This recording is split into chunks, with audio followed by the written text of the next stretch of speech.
Pursuant to applicable law and my determination that attendance by remote means is necessary because an in-person meeting is not practical or prudent due to the declared public health disaster caused by COVID-19, this meeting is conducted via video conference. We'll now have a roll call vote to establish quorum.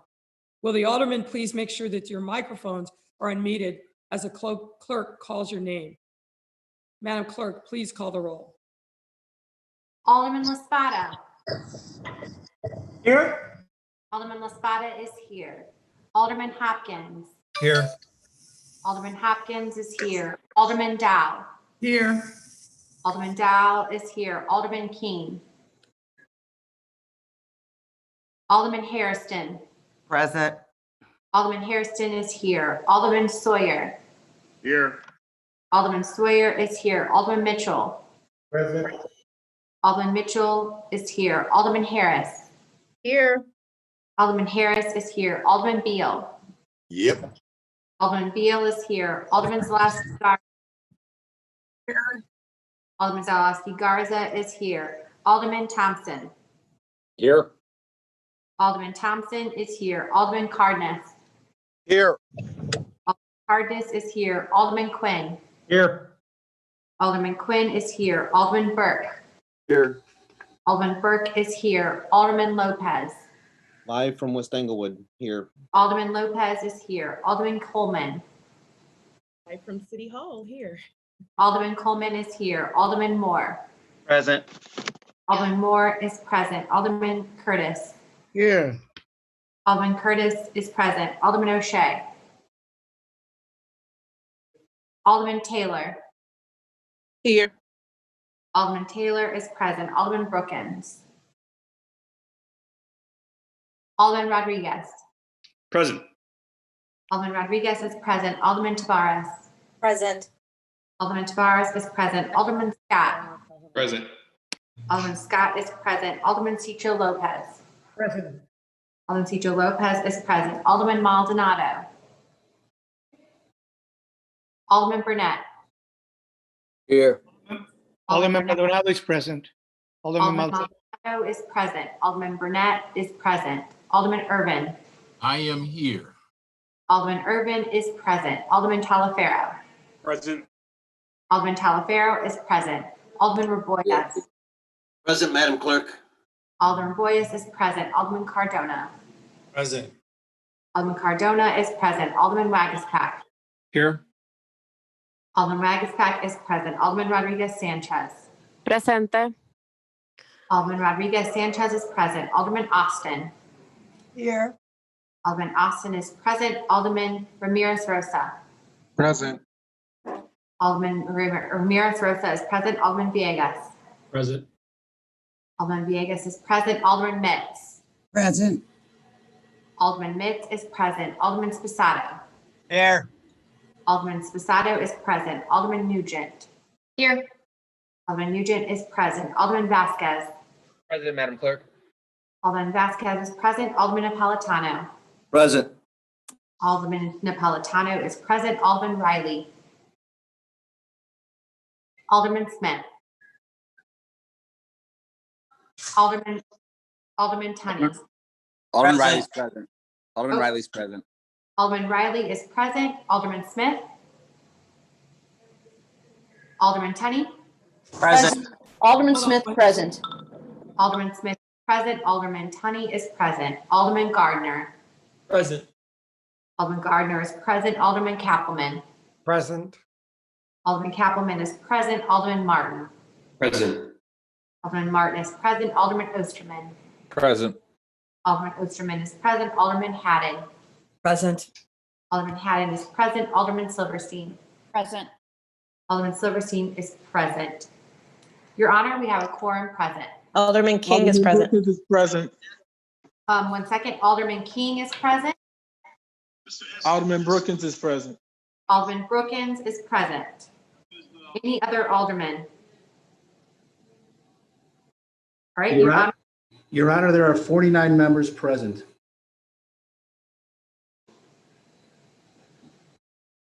There are 49 members present. We have a quorum. We will now recite the Pledge of Allegiance. Please rise.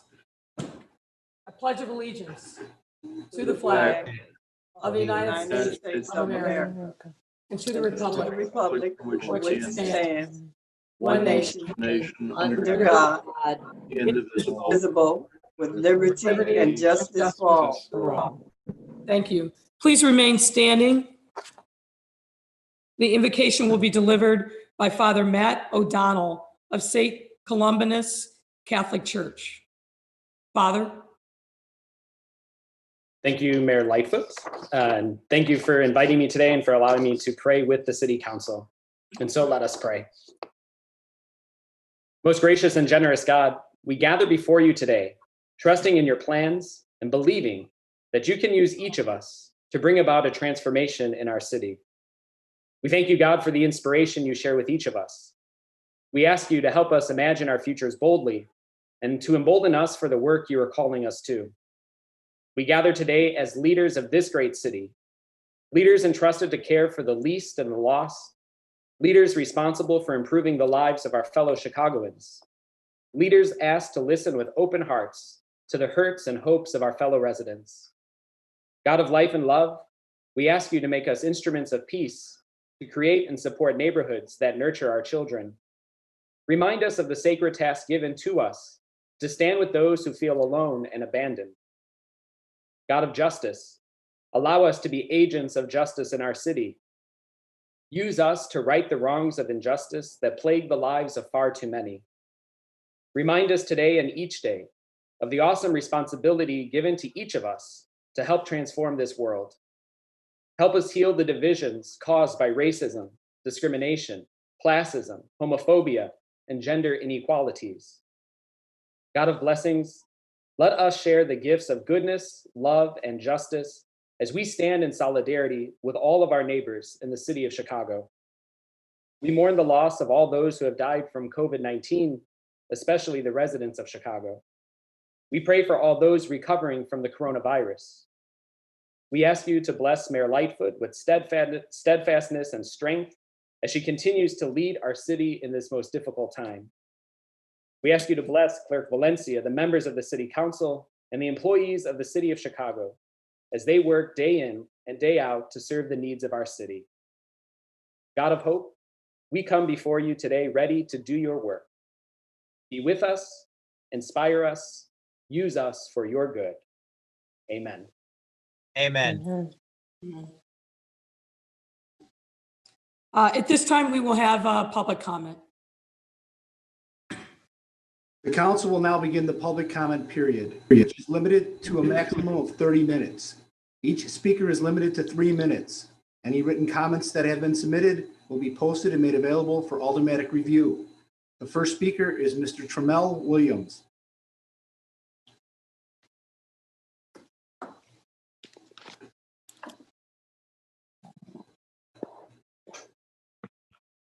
Good morning, Mayor Lightfoot and City Council. My name is Trammell Williams of Elite Mind LLC, as well as administrator of MC School, which is a youth development and mentoring organization here in Chicago. However, this morning I'm calling on behalf of Black Heroes Matters for DuSable, which is a coalition of about 50 organizations who are demanding or asking Mayor Lightfoot and City Council to please consider our demands to honor Chicago's founding father with his just due, Jean-Baptiste Point DuSable. On our first demand, we would love and we would like for the renaming of a street in his honor. Preferably, we are aiming at Lakeshore Drive to be renamed Jean-Baptiste Point DuSable Drive, the Outer Drive more specifically. Our second demand would be for a city holiday to be named in his honor, Jean-Baptiste Point DuSable Day, what have you. And our third demand would be for a major scale monument, at least 25 feet minimum, in his honor, Jean-Baptiste Point DuSable. I do know that Alderman Moore of the 17th Ward has been in communication with some aldermen and some other members of City Council, as well as the mayor, in regards to our demands. So I just ask that you please take a look at what our proposal is and consider our demands. Thank you for your time this morning. Thank you. Thank you, Mr. Williams, for your comments. Our next speaker is Beth Harris.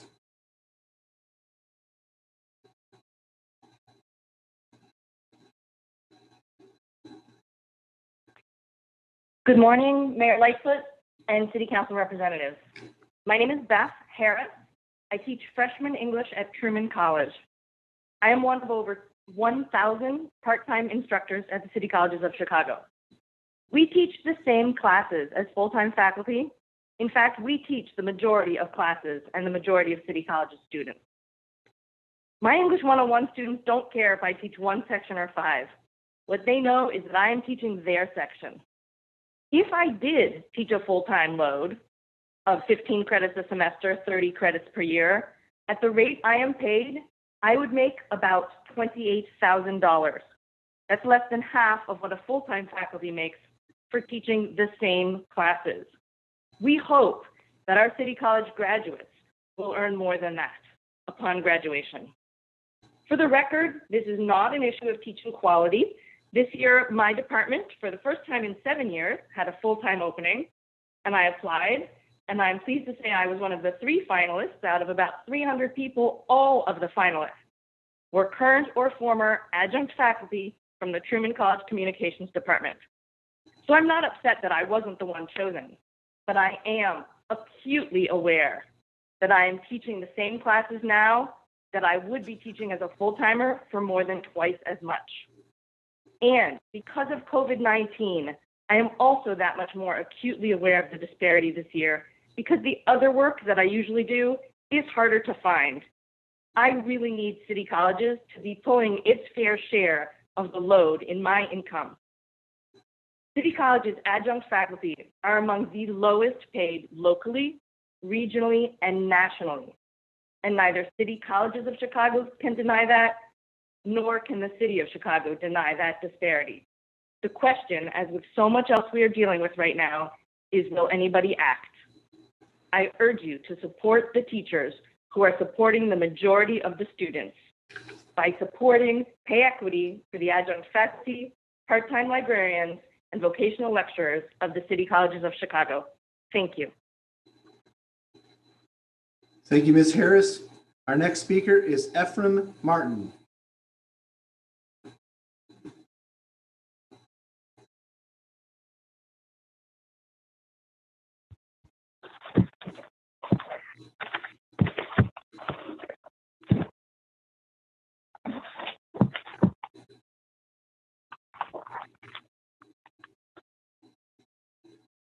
Hello? Yes, Mr. Martin. Yes. Good morning to Mayor Lightfoot and members of the City Council.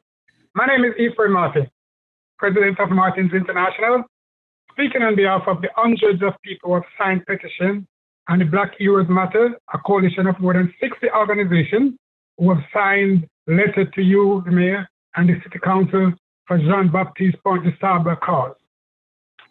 Mayor Lightfoot, as you well know, the city was founded in 1779 by a Black man from the Caribbean country of Haiti, Jean-Baptiste Point de Sable. But by virtue of his Black skin, he was not given the respect he deserved. Today, we are asking you to act immediately to give Chicago's founding father, de Sable, his due respect with the following. A, that Lakeshore Drive be renamed Jean-Baptiste Point de Sable Drive this year, 2020. That the city provides financial support for a major 25-foot de Sable monument and secure a location for its erection at the front of Grant Park and the east side of Michigan Avenue with confirmation before the end of 2020 and installation by the end of 2021. C, that a full city holiday be set aside in honor of de Sable who founded this great city. We are respectfully asking for a commitment as soon as possible within the next 30 days to start the process. While we are waiting on your financial and location and commitment, we have established a GoFundMe campaign on the de Sable Chicago with access also at www.blackheroesmatter.org. And we're inviting everyone to visit and support the drive as we are hell-bent on seeing the erecting of this monument before the end of 2021 and for official ceremony by the summer of 2022 on the watch of Mayor Lightfoot and all 50 council members. Please, let us correct the wrongs to de Sable and let's give him his respect. It's now over 100 years from generation to generation, hundreds of people have been pushing for a monument, a street, a city holiday in honor of Chicago's founding father without success. Let us not wait another year or another generation to get started. The Black Heroes Matter Coalition and the people of Chicago are asking that there be no further approval for any public monument, street, or holiday for any individual until those of the Black man who started this city can be realized. We trust by the end of 2020, we will be driving down the Saba Drive by the lake, formerly Lakeshore Drive. And how sweet it will be when arriving downtown, you are greeted with a giant DeSaba monument, welcoming everyone to Chicago. We know that together, we can all work together to achieve all these objectives of for this Black founding father. We can be reached via email at bheroesmatter@gmail.com or www.blackheroesmatter.org. Thank you for your comments. However, your time has expired. Our next speaker is Ms. Catalina Andrade.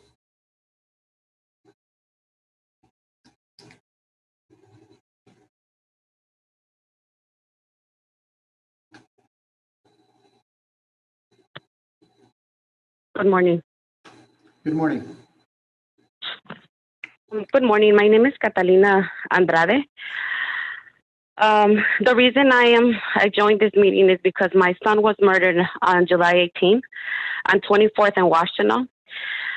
Until this day, we have not that much of information. I'm just no justice. My son was a good boy. My son was a very hardworking young guy. He was ready to go to college. He was making good money working with his dad in the railroad. They murdered him. They stole his property. And until this day, we have no information of what happened. It's just very sad that I have to go through all this pain and like nobody's giving me answers to what happened. There's city cameras. There's cameras on the businesses and like nobody's speaking up. And I just don't think it's fair. Like all of these cameras, all of these stuff, and nobody saw nothing. Nobody knows nothing until this day.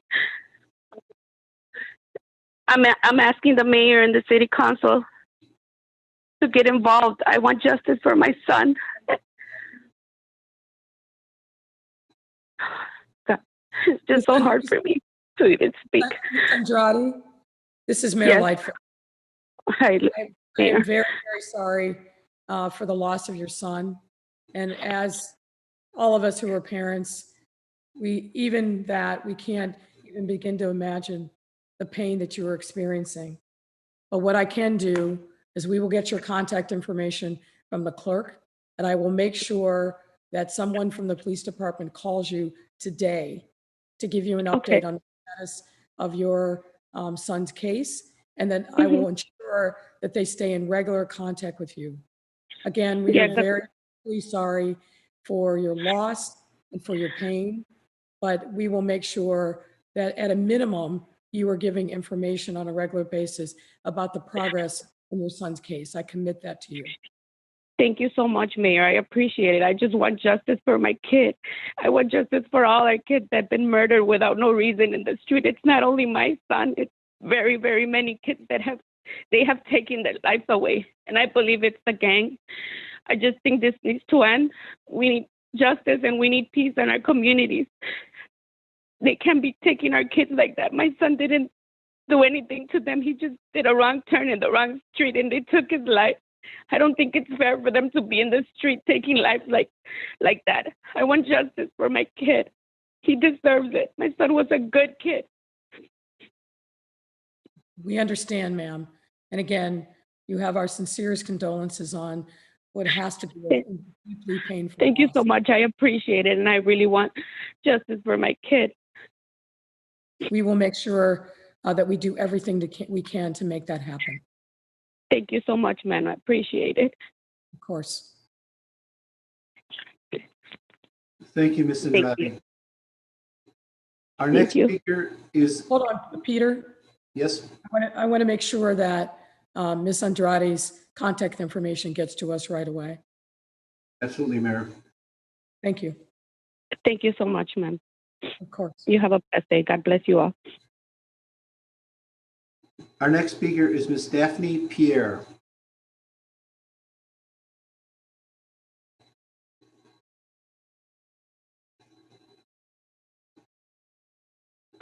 Hi, good morning. My condolences, before I start, I wanted to say my condolences to Ms. Catalina Andrade. I just wanted to say condolences. I'm going to start by saying good morning, everyone. My name is Daphne Pierre Chameleon. I am an attorney, and I'm also the president of the Haitian American Lawyers Association. I wanted to comment about a request to have the city of Chicago recognize Jean-Baptiste Point du Sable. As many of you know, Jean-Baptiste Point du Sable is the founder of Chicago. Mr. du Sable was a black pioneer from what we now know is Haiti.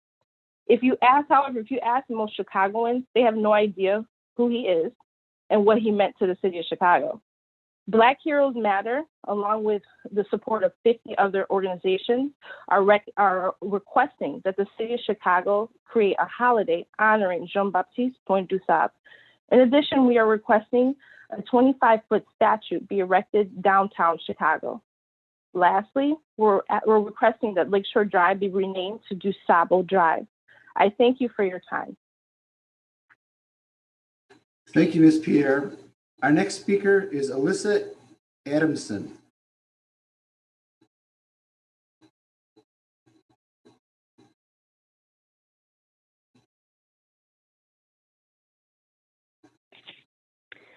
Good morning.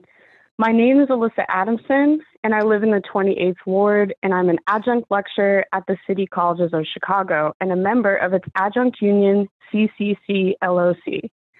I currently teach 4 courses at Harold Washington and Malcolm X College. I have a PhD in philosophy and 4 years of college-level teaching experience. But on average, I make $25,000 per year. I teach at least 80% of the load of full-time faculty at the city colleges, but I'm paid over 50% less for the same work with the same credentials. My only access to medical care is through Medicaid, and I've had to use SNAP benefits to meet my grocery needs. Across city colleges, adjuncts make up 65% of all faculty positions, but a majority of us, including myself, live below the poverty line. I have dedicated the last 10 years of my life to become a community college professor, and I'm absolutely dedicated to my students at the city colleges. I write students letters of recommendation for transferring to 4-year institutions, for their internships, fellowships, and study abroad opportunities. I've been a job reference to students securing employment. And as a humanities instructor, I motivate students to be lifelong learners and to think critically about our shared world to make Chicago the best city it can be. Yet so far, City Colleges has been unwilling to negotiate a fair contract for its adjuncts that would offer a living wage, or at the very least, equal pay for equal work. In fact, they are only offering a 2% increase in wages each year for 5 years, which is completely unacceptable. This so-called raise will not even make our wages match the current adjunct wages at the rest of Chicagoland community colleges. A living wage for me would mean that I won't have to engage in the gig economy on top of a full teaching load to be able to survive. My days this semester have looked like teaching duties from 8 a.m. to 4 p.m. and delivering groceries from 4 p.m. to 9 or 10 p.m. If I can depend on my teaching paycheck to cover my bills, I have more time to further develop my pedagogy, lesson planning, and helping my students reach their goals. Many adjuncts also have crippling student debt that will never be paid on our current wages, and defaulted student loans can become a barrier to further employment. While I understand budget constraints, I also read the Chicago Budget Survey results, which reflected a mass movement for defunding CPD and investing in services that benefit Chicago's Black and Brown communities. Given that City Colleges overwhelmingly serves Black and Brown students, investment in the educators at City Colleges is also an investment in Chicago's Black and Brown communities.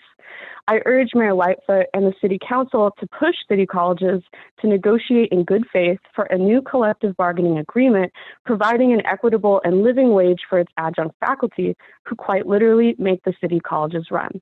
Thank you. Thank you, Ms. Adamson. Our next speaker is Ms. Sarah Ketchum.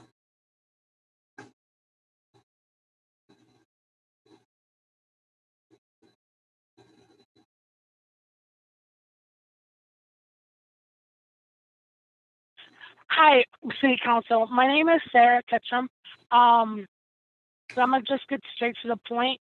I would like to know a definitive time or date of when the watering metering program is going to be put back in place. Our water is very essential. It's a human right. It's a necessity.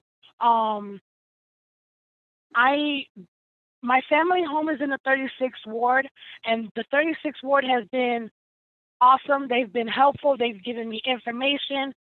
I recently purchased my own home, my very first home, in the 37th ward. The 37th ward has not been very helpful. The gentleman that I call every other day acts like he just started talking to me. He doesn't know anything that we just talked about 2 days ago. 36th ward, they gave me this information to talk to the city council. They gave me the water department phone number. The water department doesn't know when it's going to be put back in place. The city finance department, the gentleman I spoke to was very rude, very inconsiderate. I'm a truck driver. I went from 55 hours a week to 25 hours a week during COVID. I do a lot of food distribution. So when the restaurant shut down, we slowed down. We didn't shut down completely, but we slowed down drastically. I do not qualify for COVID relief. I did check. The city finance department basically told me that it's a flat rate. When I was at the closing table, they told me the price of the water. I told them that I couldn't afford that. I said I wasn't going to give up my dream home because of a water bill. The lawyer told me, you can get it metered, don't worry, it's not a big obstacle. Later I find out it's a huge obstacle. I'm on a waiting list for a program that has been canceled. No one knows when it's going to start. No one knows if there's lead in the water, if it's being taken care of. Like, I don't understand why there isn't a plan in place to take care of our water system. Our water system needs to be taken care of. It needs to be a priority. We're going to land up being the next Flint, Michigan if we're not taking it seriously. I haven't had the money to move in to my building. I don't have the $600 it's going to cost to hire a mover, but yet the city finance department told me that I should hire a plumber to install a meter. How can I afford $50,000 if I can't afford $600? Again, I just need some more information, someone to tell me, hey, yes, the program is coming back essentially, we just don't know when. Ms. Ketchum, thank you for your comments. However, your time has expired. Our next speaker is Mr. Kenneth Butler.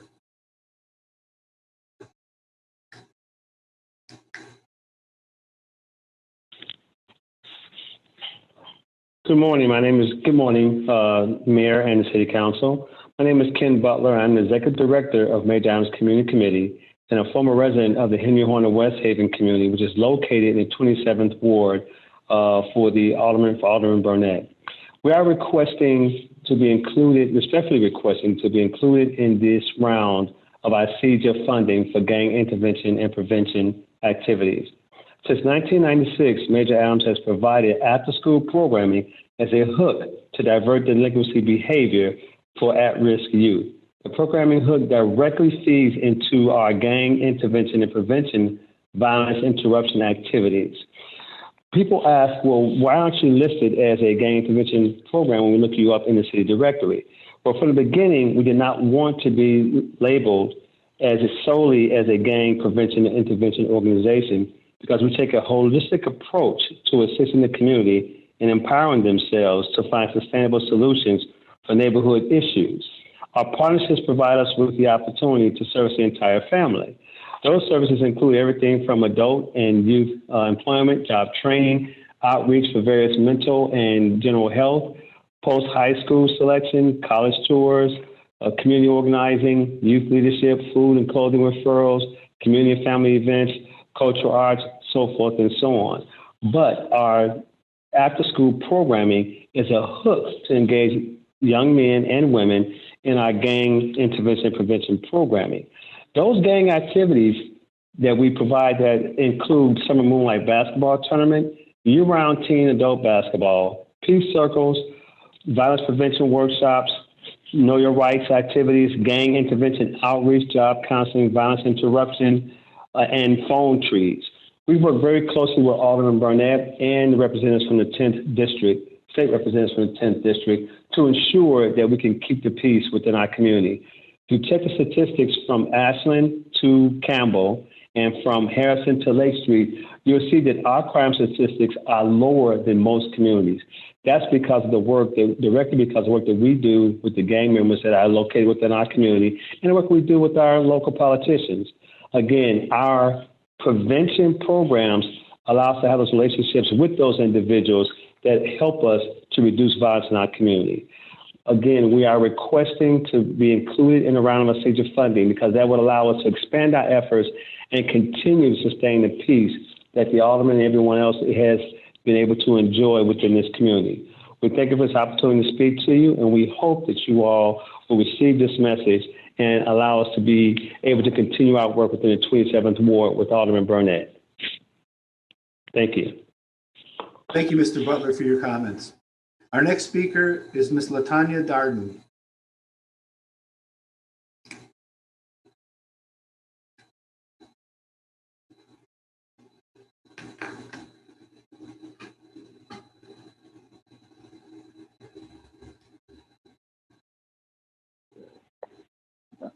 Good morning, Mayor Lightfoot and City Council members. My name is LaTanya Darden. I'm the Vice President and Director of the RAIN Project, not-for-profit, where Tim Anderson is our president. We are a new violence prevention not-for-profit collaborating with Major Adams. We've been doing this work for the last 15 years and decided to partner with Major Adams, also Ken Butler.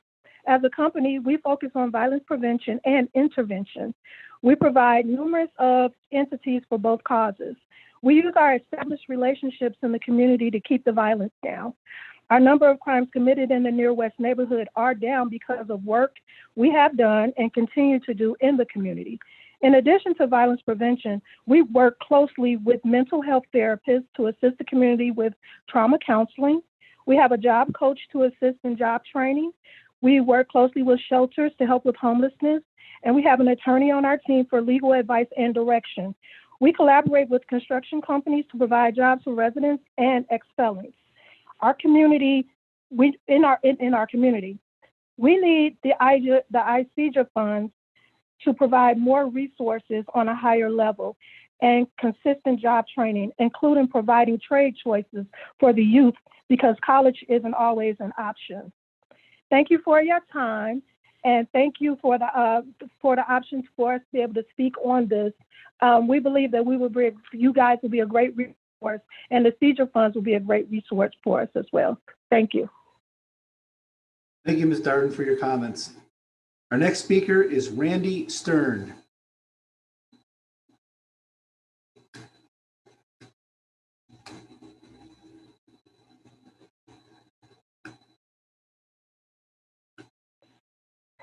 Good morning, Mayor Lightfoot and City Council representatives. My name is Randy Stern, and I am on the board of the Jewish Council on Urban Affairs. Mayor Lightfoot, I heard you speak at several mayoral forums during your campaign and was impressed with you and your promise to create a civilian oversight body for the CPD in your first 100 days in office. You even endorsed the Gappel proposal early on. I campaigned for your election. I canvassed for you in the rain and proudly attended your inauguration with my adult son. It was an historic moment for many reasons for the city of Chicago. I was excited about you and for the positive changes you promised our community. GAPA has been working diligently for years, having deep community input and in consultation with experts from around the country. GAPA has proposed numerous different solutions, all having the support of both the community and national experts. Now, Mayor Lightfoot, you are scorning the efforts of thousands of community members who spent years developing this proposal because you do not want to give up your power by allowing community oversight, and thus transformation of the CPD. What's worse, you are putting the blame on community members for the reason that we do not have a strong civilian oversight agreement, and that is unacceptable.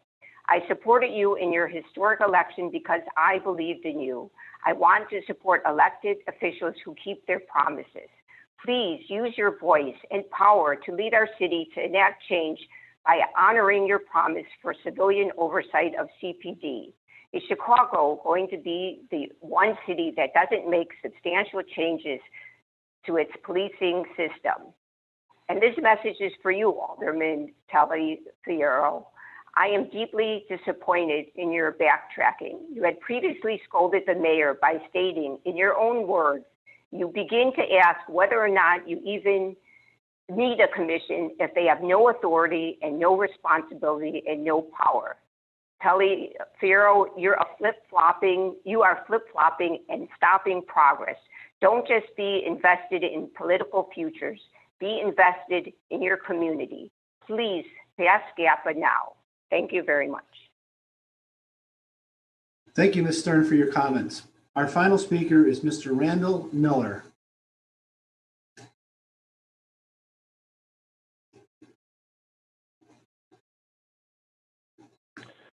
Good morning, Mayor Lightfoot and City Council members from all 50 districts.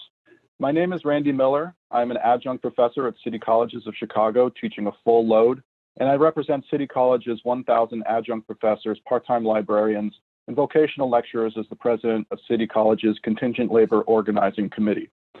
Over the past 20 years, higher education across this country has changed from employing a full-time faculty workforce with job security and livable wages to relying on a faculty majority of adjunct professors with no job security and very low pay.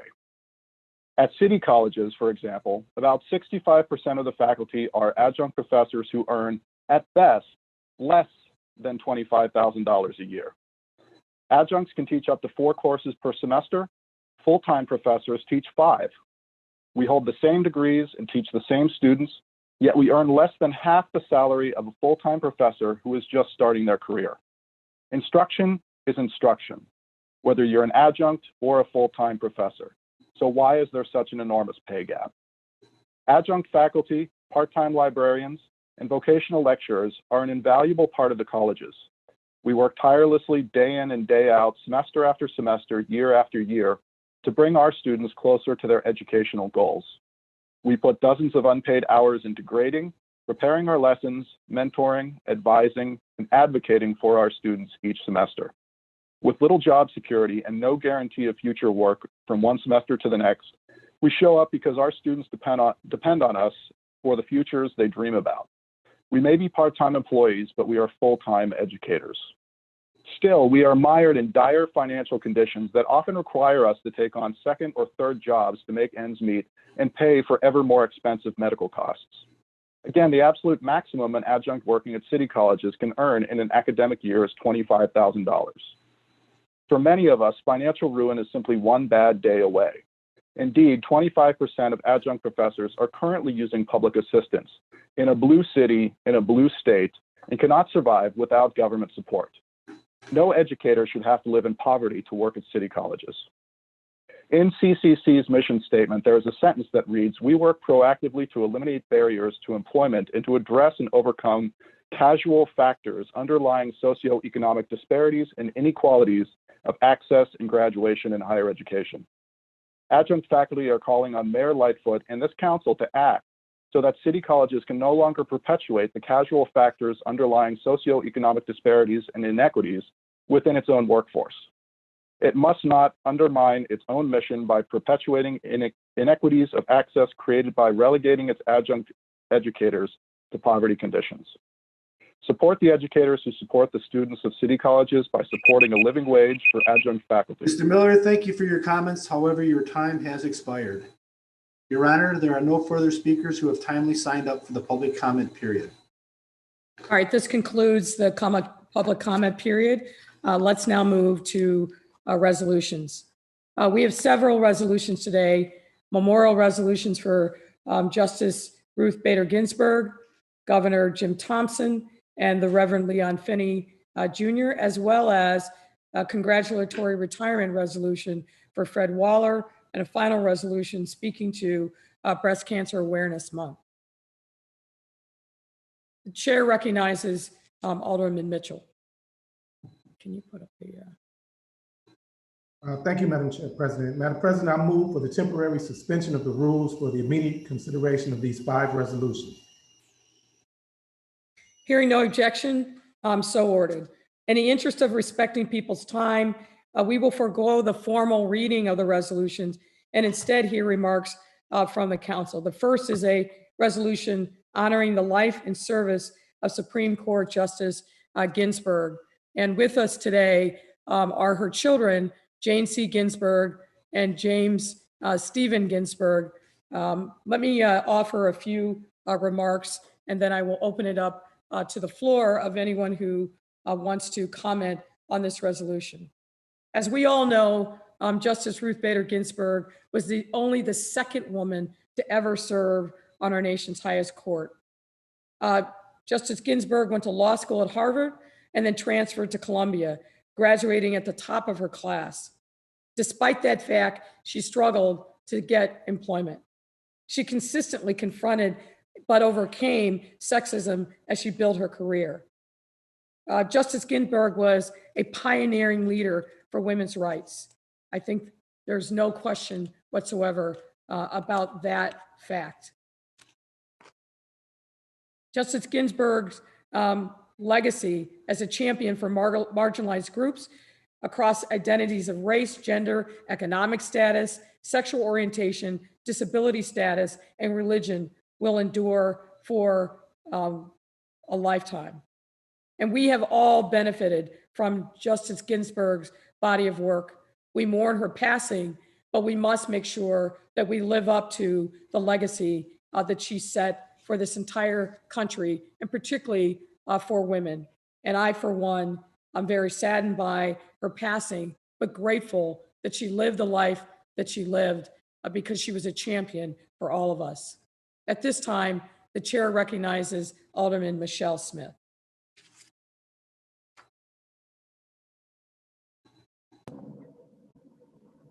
Good morning, and it's nice to see Jim Ginsburg, who I've known for many years. And it must be very difficult to mourn someone who is a parent and also a figure on the world stage. What I do know is that Ruth Bader Ginsburg was a mom who supported her children in their pursuits and loved Jim's efforts to create a classical musical label here in Chicago that have been very successful and Grammy Award winning. And to be able to accomplish all she did in life, she had a loving family, particularly a loving husband who by now is famous and on the screen. And I just wanted to thank Jim and his family for their support of this highly influential and important person who was brave, vastly smarter than everybody, and led us and made possible people's careers like mine and many other women. She was of a generation, as the mayor said, where women couldn't catch a break, couldn't get a chance. I have a sister who was in that generation, and she really struggled to have a professional job. And she's almost 80 now. And when, thanks to some of the things that Justice Ginsburg did, 15 years later, I'm 15 years younger than her, when I was able to be recognized at the University of Chicago and get a job and get an interview and get good jobs, I know that that is really done completely due to the people who went before, and Justice Ginsburg is certainly one of the leaders. So I send my personal condolences to the Ginsburg family and my husband, had the pleasure of meeting Mrs. Ginsburg at an event that I couldn't go to. I want to send my personal regards to the family and the thanks of women and other peoples everywhere for her tremendous courage in standing up for the rights of all people. Thank you. Thank you, Madam President. Thank you, Alderman Smith. The chair recognizes Alderman Rodriguez. Thank you, Madam Chair. I wanted to thank the Ginsburg family for being here.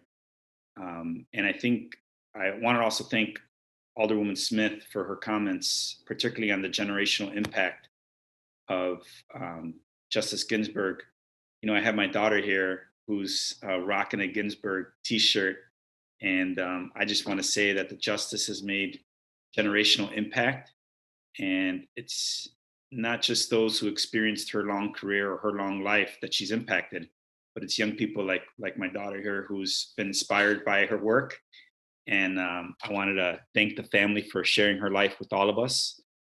Thank her for her, you know, decades of efforts on really on behalf of truth and trying to bring truth to our justice system.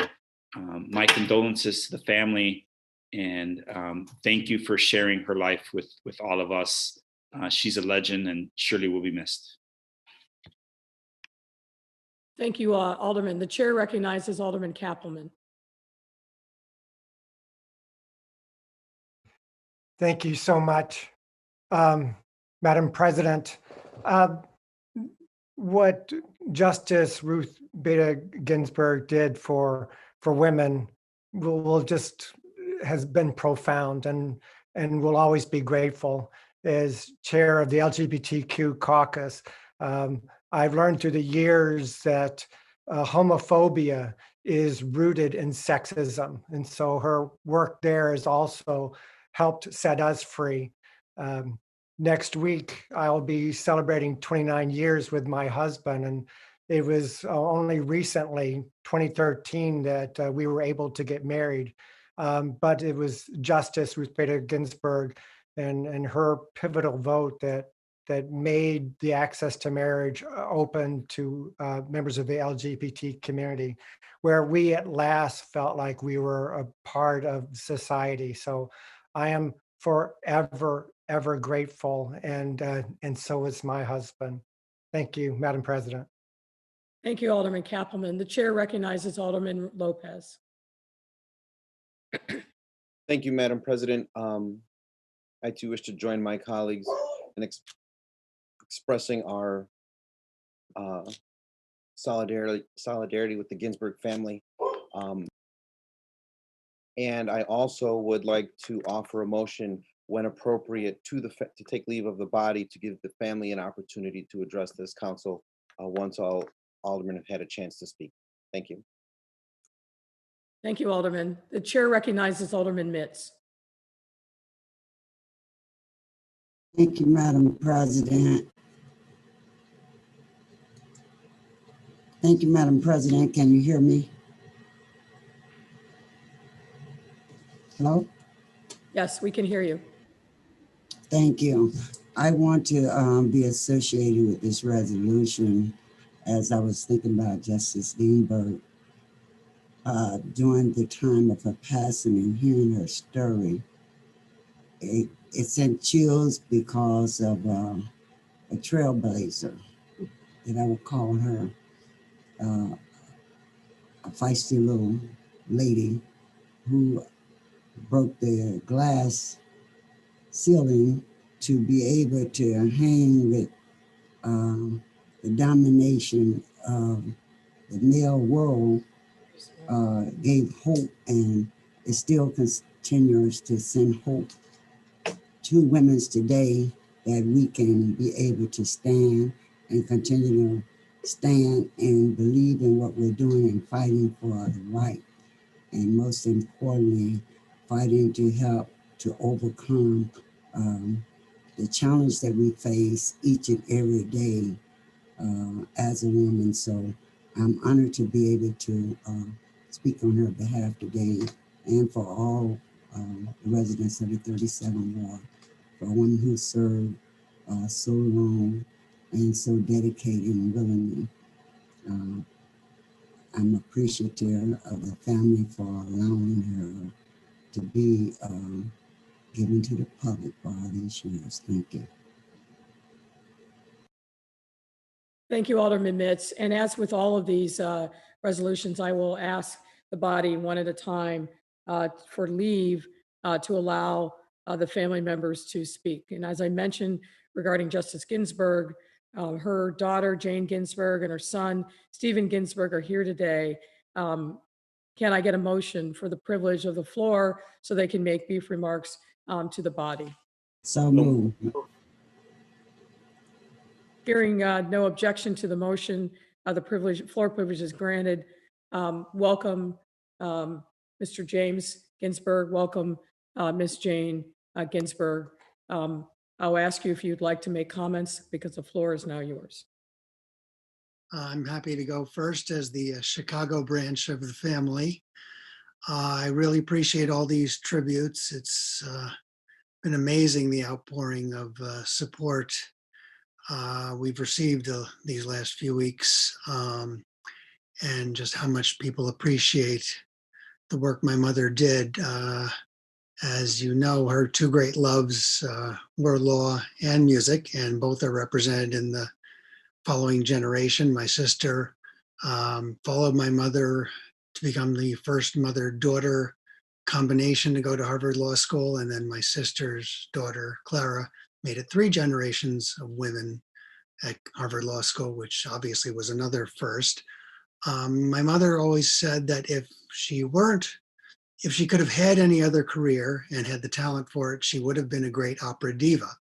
So I am happy to represent the musical side of her passions with the company that I have here in Chicago, which is a nonprofit classical music record label that supports specifically Chicago musicians. So it's especially wonderful for me to hear these tributes from representatives of my government, and a special shout out to Michele Smith, because in fact I have worked with her on many occasions, and I really appreciate her remarks. Thank you, Jim. Jane, would you like an opportunity to make some comments? Thank you very much, Madam Mayor. I really don't have much to add to my brother, other than to express the family's tremendous appreciation of the outpouring of support that we have received from all over the country and even all over the world. I suppose I should give a small shout out to my own Chicago connection, since I am a very proud graduate of the University of Chicago, to which my brother followed me, I suppose one might say, only he came and he stayed in Chicago. It has been a tremendous honor for our mother to be thus honored by the city of Chicago. And I'd just like to reiterate our gratitude. Thank you very much. Thank you, Jane. And I also just want to acknowledge that James's wife, Patrice, is also on the Zoom. But thank you very much. And again, on behalf of a grateful city, state, and country, we honor your mother and mourn her loss. You have our sincere condolences. Thank you very much. Next resolution is for Governor Jim Thompson, who also recently passed on August 14, 2020, at the age of 84. And I believe his wife, Jane, is with us today. Again, I won't go through the entire resolution. It is quite lengthy given his list of accomplishments, but I would like to say a few words. Jim Thompson is a son of Chicago. He was born on Chicago's West Side in 1936 and went to the University of Illinois Chicago campus and then Washington University in St. Louis before earning his law degree from Northwestern University. When Jim Thompson ran for governor in 1975, He resigned as the U.S. attorney and announced that he would be a candidate for governor. He was elected with close to 65% of the vote, the biggest gubernatorial win in Illinois since 1848. In 1978, because of a change in the 1970 Constitution, Governor Thompson had to stand for a second term just 2 years after winning his first. And again, he prevailed easily with 59% of the vote. He ran again for a third term against U.S. Senator Adlai Stevenson and won that third term. I actually first met Governor Thompson in the mid-1980s.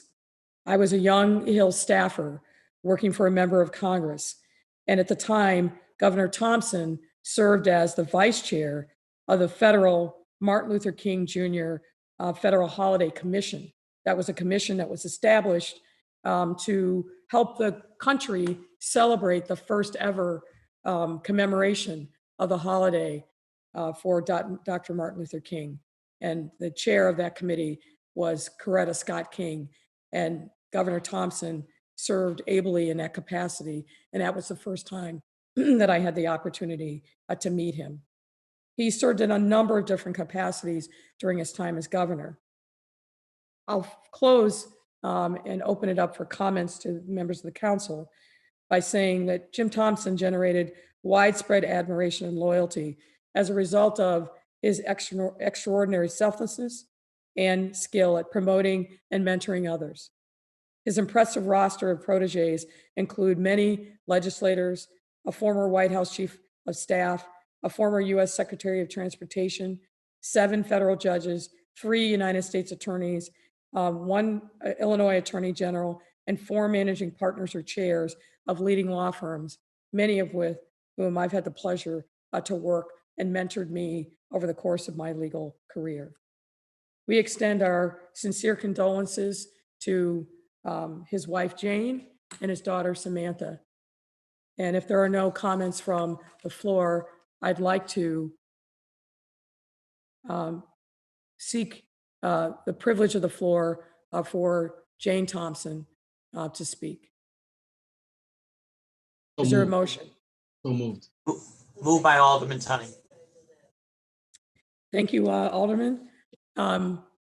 Jane, thank you for being with us, and the floor is yours. Good morning, Madam Mayor and members of the City Council. It is my privilege to be here today, and my daughter Samantha is also on the call, as are Jim's sister and brothers and nephews. This is a very meaningful moment for us, as I know it would be for my husband. As all of you, I think, know, Jim enjoyed being governor and he loved every part of this state.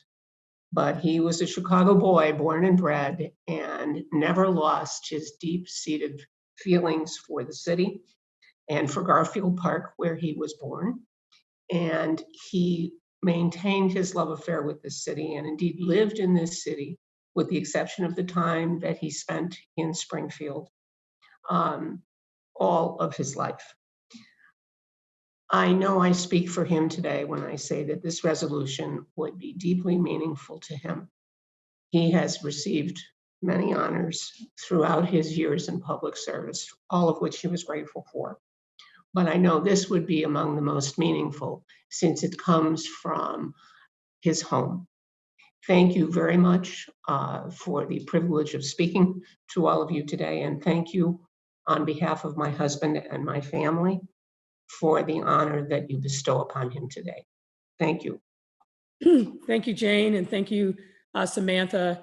And Jane, I also want to acknowledge and thank you for your tremendous service to our city for many, many years. Your legacy is well established, and we are grateful to all the things that you've done in your own right to contribute to our city. The chair recognizes Alderman Jason Urban. Madam President, my apology. I did want to speak to this and I didn't get my hand up quick enough. As has been stated, ironically, Governor Thompson was from the west side of Chicago, Garfield Park native, and someone that as growing up, was probably the first governor that I knew and had an opportunity to meet. So we just wanted to offer our condolences from Garfield Park, the west side of Chicago, to the family of Governor Thompson on the losses. He was a great man. Again, someone that served this state with distinction and with honor. So to the family, God bless you, and may God be with you. Thank you, Alderman. And thank you, and again, our sincere condolences on behalf of the city to the entire Thompson family. Thank you, Jane. Thank you, Samantha. And thank you for the family members for being with us today. Our next resolution is in honor of the passing of Reverend Dr. Leon Finney Jr. Many of you know his story, but let me recount a few words. Dr. Finney was born on July 7th, 1938 in Louise, Mississippi. He was the oldest of 6 children, and his family relocated to Chicago when he was still a child. As he became a young man in the 1960s, Dr. Finney enlisted in the United States Marine Corps and proudly served our country with distinction in the Corps, and he received an honorable discharge in 1966. Following his return to Chicago, Dr. Finney became involved with the Woodlawn organization, and that statement supremely understates the transformative work that he did in Woodlawn and on the South Side as a leader of the Woodlawn organization. Aside from his work with that organization, Dr. Finney served his city in many other ways. He earned a Master of Theological Studies degree and a Doctor of Ministry from Chicago's McCormick Theological Seminary, where he later served as a professor and executive director of the seminary's African American Leadership Program. Dr. Finney sat on the Chicago Plan Commission for more than 30 years when he was first appointed in 1979 by then Mayor Jane Byrne. Dr. Finney also served in many other leadership roles across our city as an organizer with Saul Alinsky's Industrial Area Foundation, chairman of the Monitoring Commission for Desegregation Implementation for Chicago Public Schools, chairman of the Chicago State Board of Trustees, and as a board member of the Chicago Housing Authority. Dr. Finney was also very instrumental in the successful campaigns for many and involvement in the presidential campaigns for Reverend Jesse Jackson Sr. and Barack Obama, and the mayoral campaign of Harold Washington, to name just a few of the campaigns that he supported. On behalf of the city, I would like to extend condolences to Dr. Finney and his family. His daughter, Kristen Finney Cook, with her husband and family friend, Veronica Black, are with us today. And I'll open it up to comments from members of the body. The chair recognizes Alderman Pat Dow. Thank you, Madam President. I am honored to be a co-sponsor of this resolution for Reverend Dr. Leon Finney. First, I want to give sincere condolences to his daughter, Kristen, and the grandchildren, Dr. Cook and the other members of the Finney family. I said this before, that I think Dr. Finney led a tremendously impactful life, a life that was full of achievements that not only were his achievements, but achievements for the community. And these are lasting achievements. He will always remain an inspiration to the people of the city of Chicago, and especially African Americans who desire and seek change within their communities. He was a community organizer, he was a developer, and he was pastor of the Metropolitan Apostolic Community Church, which is a historic institution in the Bronzeville community, one that he fought mightily and successfully to save when demolition appeared imminent at that site. And we are forever grateful for his leadership and passion for the people in the community and for this institution. As I remarked earlier, in attendance at his services, he was a titan of the South Side, no doubt about it. Everywhere you went, the name Leon Finney was known to everyone.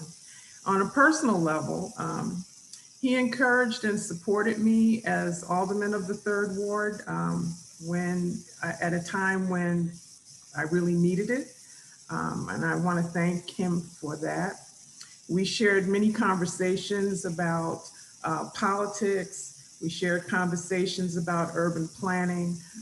He and I shared a passion for that, and I always respected the fact that he had given so much of his free time to the Chicago Planning Commission. We spoke a lot about the need to provide food and other kinds of services and resources to the needy, and especially those residents that reside in Chicago Housing Authority. He managed and was involved with many of the buildings in my ward and many other topics. So we mourn his loss, and again to the family, wish you well. I look forward to seeing you all more in the future. Madam Mayor, thank you for bringing this resolution forward. Thank you, Chairman Dow. The chair recognizes Alderman Sophia King. Thank you, Mayor. Mayor, I'd be remiss as a leader of the Progressive Caucus and as a Black woman if I didn't take a small second to acknowledge the notorious RBG who put the P in Progressive with her work. Just want to publicly thank her and her family for all that they did. But they say, that all politics is local. And I think they were talking about the Reverend Dr. Leon Dorsey Finney Jr. When they coined that phrase. While he did a lot of his work in the Woodlawn area, he also worked and lived in Bronzeville, as he understood its history and the significance of housing to wealth building in the community. He dedicated his life selflessly to trying to gain housing and economic equity in Chicago. He was also called on by presidents and everyday people for his advice. He impacted many and can always be counted on for collaboration and leadership. Kristen, I know you are heartbroken, and your dad's passing has impacted so many, and especially your family, your kids. However, I hope you can find some solace just knowing that his life impacted so many and that he was a leader among leaders, and his legacy will live on. Thank you, Mayor. Thank you, Alderman King. The chair recognizes Alderman David Moore. Thank you, Madam President. First of all, as it has been stated, definitely condolences to his family, and definitely we're going to continue to lift you up in prayer during this time as God covers you, smothers you, and surrounds you with his love. Thanks for bringing this resolution before us. First of all, first meeting Dr. Finney was with Reverend Clay Evans, probably when I was in my 20s, and it was just meeting in terms of I was more with Reverend Evans, and Dr. Finney was meeting with him. So neither did Dr. Finney care who I was, and I really didn't know who he was. All I know is that was a sharp guy with a bow tie that looked good, and I was like, man, he is sharp, and he stayed sharp. But our relationship came to be formed, believe it or not, in confrontation. And it was because Doc Finney is who Doc Finney is. And I did not always share part of his political beliefs, or not so much beliefs, or his actions. So we battled sometimes. But then in that battle, he taught me a great lesson. And that lesson he learned from being a disciple of Saul Alinsky. And he taught me, David, and that was that time it was David, not Alderman, there's always the same space that confrontation and compromise can reside. Don't ever forget that. And so don't always let your confrontation be so confrontational that you cannot compromise. And that's a lesson from Dr. Finney that I'll never forget. The other part is that no matter what, in terms of disagreements that we've had, he would always pull me in and say, David, then it became Alderman, how many people are you hiring? I had 0 on my fingers. How many people are you putting to work? 0 on my fingers. Change lives. And that's what Dr. Finney was about. Whether you agreed with his politics or not, he changed and impacted so many people's lives through jobs, through contracts, through politics even. And so for that, his legacy would live on. As a matter of fact, a week before he passed, well, maybe 2 weeks before he passed away, I think it was, he came to visit me to be a blessing to a not-for-profit organization in my community, one that had got burned out in a fire that was helping little kids do a great deed. And when I saw him, I looked and I said, I'm praying for you, Doc. You need me to do anything, sweep the floor, whatever. He said, I'm gonna be good, I'm gonna be good. And then the final week later, I got the call. Can you believe a man going through what he's going through and still thinking about others in his last day? That's the legacy of Dr. Leon Finney. And so I thank his family for sharing him with us. And I thank this mayor in the city of Chicago for bringing this resolution. God bless you all. Thank you, Alderman. Those were beautiful words. The chair recognizes Alderman Walter Burnett. Thank you, Madam Chairman. I don't think I can be any more eloquent or any more detailed than my colleagues who have spoke before me. I agree with everything that they've said. Dr. Finley definitely was a leader of leaders. I remember being in many meetings with him where he would shake the whole room up, and he would be straight up with no chaser and tell everyone, stop faking, let's get to work, we can do this, and we can make it happen. He was always pushing to get people moving and making things happen in the city of Chicago. He's helped so many elected officials to get elected. He was a maker of kings in our city. And he hung among the elites, but he worked alongside the poor people in our community and helped to raise them up. He will be missed. My condolences to the family. He left a good legacy.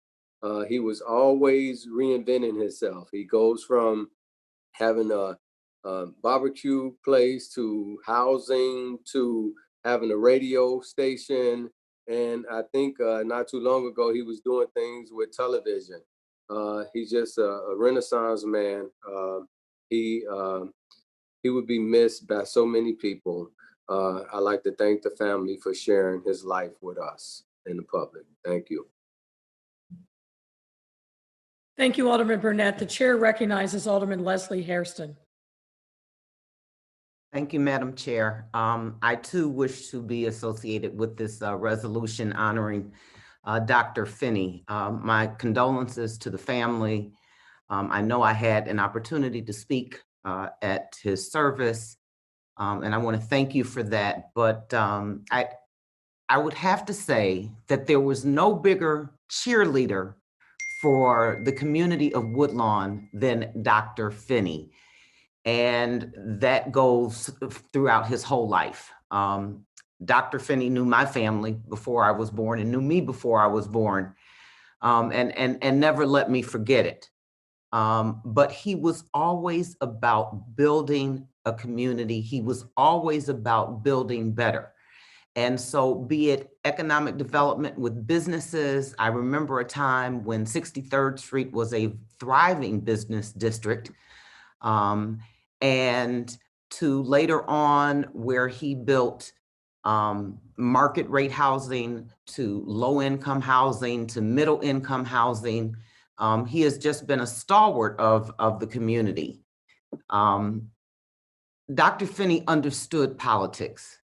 He understood all politics, and he understood that in order to move the needle that you had to have your own team and you had to be prepared. And he was the consummate activist because he had his own team and he knew the power of one vote and he knew the power of the people. And he utilized that to build stronger communities, to impact people. That is the person that you want to take to a good political fight. Better yet, that's the person you want to take to a fight, period, because he is always prepared. He was always prepared. You know, I remember a couple of weeks before he died, he gave me a call and he said, don't worry about that project. I'll take care of it. It's going to be taken care of and things are going to be all right. And I did not know that would be the last conversation that we had, but it has been taken care of. So whether he was taking care of it here on this earth or up in heaven, he is still watching over us, and the lessons that we have all learned from Dr. Finney will be embedded in us forever. And so I'd like to thank the family for sharing him with us, because being in the public life is not easy on anybody's family. And the time that Dr. Finney spent, whether at morning, noon, or night, and he worked tirelessly around the clock to make sure that people had a better future. So I'd like to thank the family for that, extend my deepest condolences, and thank you for sharing him. Thank you, Madam President. Thank you, Alderman. The chair recognizes Alderman Stephanie Coleman. Thank you, Madam President. And to this family, everyone is reflecting on the Woodlawn Dr. Finney, but I would like to talk about the Inglewood Dr. Finney on 59th and Racine, and some of us that knew about those hot links and ribs right there on 59th and Racine. I, as a child, grew up, my home church is right across the street. And when I think of the leaders and the men of God that we have lost this year, as Alderman Moore mentioned, Reverend Dr. Clay Evans, Archbishop Lucius Hall, Pastor Maceo Woods, Pastor Edwin Simmons, and now a grill master is in heaven, which is Dr. Leon Finney, who taught me as a little girl, and he addressed me as little girl, you can do it, you just keep on, have faith and hard work. Dr. Finney introduced me to the broadcasts and media. My first green screen interview was at Urban Media Radio right there on King Drive. To the influences that he have given to some of today's, that next generation of organizers like John Scott and Bomani Obadeli, and just some of the great men that were under his wing. And his family. We honor you, we salute you. There will never be a greater mobilizer or organizer like Dr. Leon Finney. I also recall when he put his contractor hat on, when he built the new Leons on the southwest corner of 59th and Racine, and the legacy that he left for his family and how proud he was.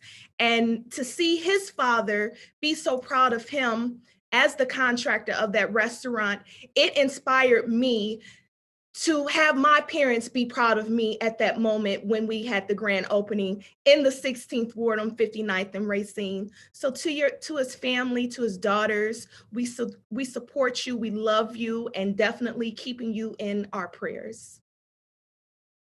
Thank you, Alderman Coleman. The chair recognizes Alderman Jason Irvin. Thank you, Madam President. And again, you know, Dr. Finney, I was going to actually comment similar to what Stephanie said. My first foray with Dr. Finney was actually on 79th and Stony Island at one of their restaurants. I was there with my father, and he introduced me to Dr. Finney. So his legacy runs great from the south side to the west side. Everybody knows about Dr. Finney and those good ribs. So on behalf of my wife and I, had a second opportunity to meet, really not on the west side, but as during that last campaign, I had an opportunity to work with him and do some things. So we just appreciate the hard work that he has done, not just on the South Side, but for the city of Chicago. And on behalf of my family and the rest of the members of the Black Caucus, we just want to say thank you and Godspeed to the family. Thank you, Madam President. Thank you. The chair recognizes Alderman Howard Brookins. Thank you. Thank you, Madam Chair, Madam President. I rise to be associated with this resolution. I want to offer my condolences to Dr. Finney and his family on their loss. To all that my colleagues have said, I want to say ditto. Dr. Finney was tenacious. He was formidable. He understood that jobs and economic development was a key to help the African American community. And he put his money and his word where his mouth was. He stood by Emma and I when we dared to bring economic development in our communities that the unions did not want. And he carried us through that fight. And for that, I will be forever grateful for his leadership, for his friendship, and for continuing to fight for economic development and prosperity for African Americans. God bless you, to the Finney family. Thank you, Alderman Brookins. The chair recognizes Alderman Michael Scott. And thank you, Madam Chair. I too, like many of my colleagues, want to give condolences to the family. I knew Dr. Finney, or I met Dr. Finney through my father and the work that he did with the Chicago Board of Education. And he, like David Moore, when I met him, he would call me Mikey. He knew me as Mikey because that's what my father and my family called me. And, throughout my travels, while working at the park or at my seat as alderman, he would always come and have a kind word for Mikey and would never let me get my head down and always wanted to challenge and push me to do better things. And so I just appreciate his work, and I would be remiss if I didn't get up and say a couple words to the family about your loss. He was a great man. Always kind, always generous with information and making sure that, like my colleagues talked about, that Black folks had an opportunity. The last conversation that we had was about making sure that African Americans had a greater piece of the pie in the city of Chicago.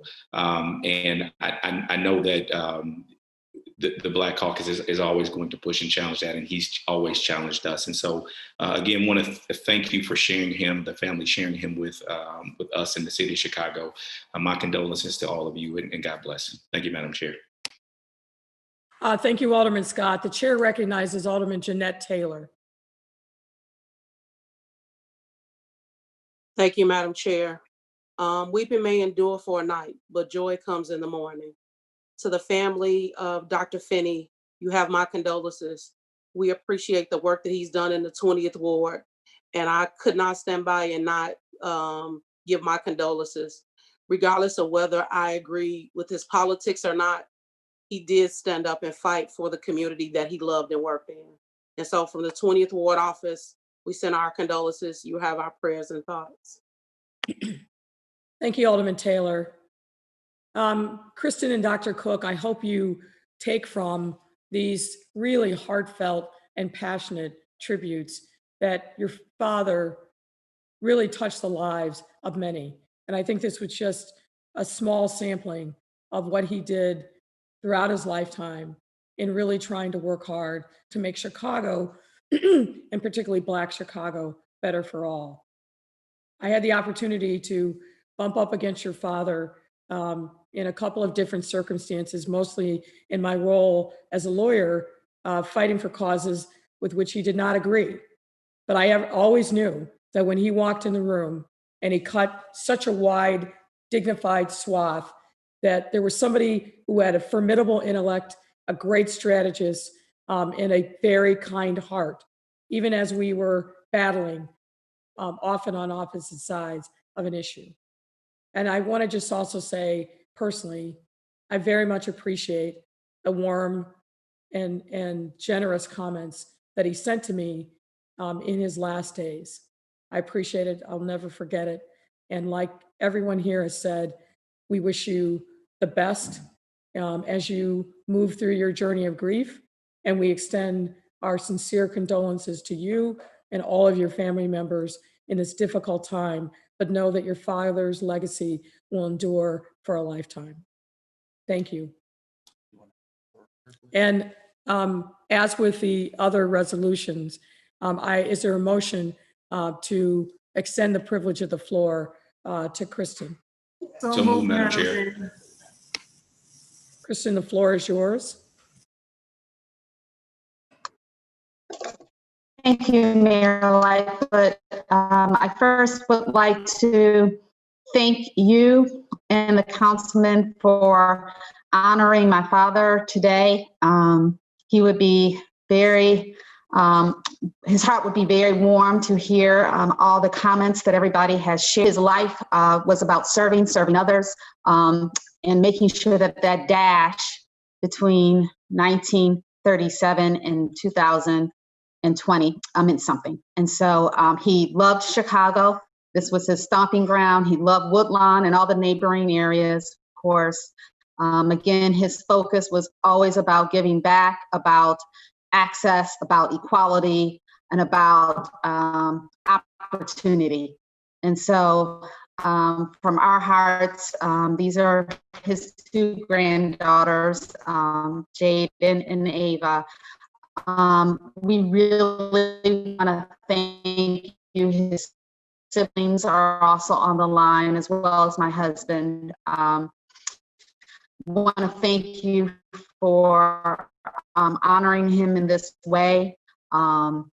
I have grown up being able or knowing how it was to share him. And so it's only fitting that during this period as well, we really appreciate everything that you have shared about him and just the honor that you are bestowing on him at this time. I think my daughter had one or both of them had a comment to make. So. Thank you, Mayor Lightfoot and City Council for supporting our grandfather. So with that, we appreciate the prayers and the thoughts. It is a difficult time, but as he would say, it's time to pick up, and those who knew him well, it's time to shift. So that is what we will do to try to stand on his shoulders and continue the legacy that he has left us. So thank you very much.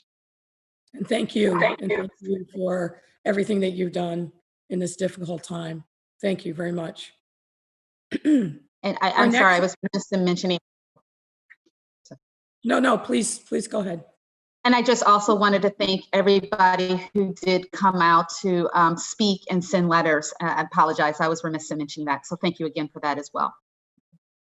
It was a great honor for all of us. So thank you. All right, our next resolution is for retired Chief Fred Waller.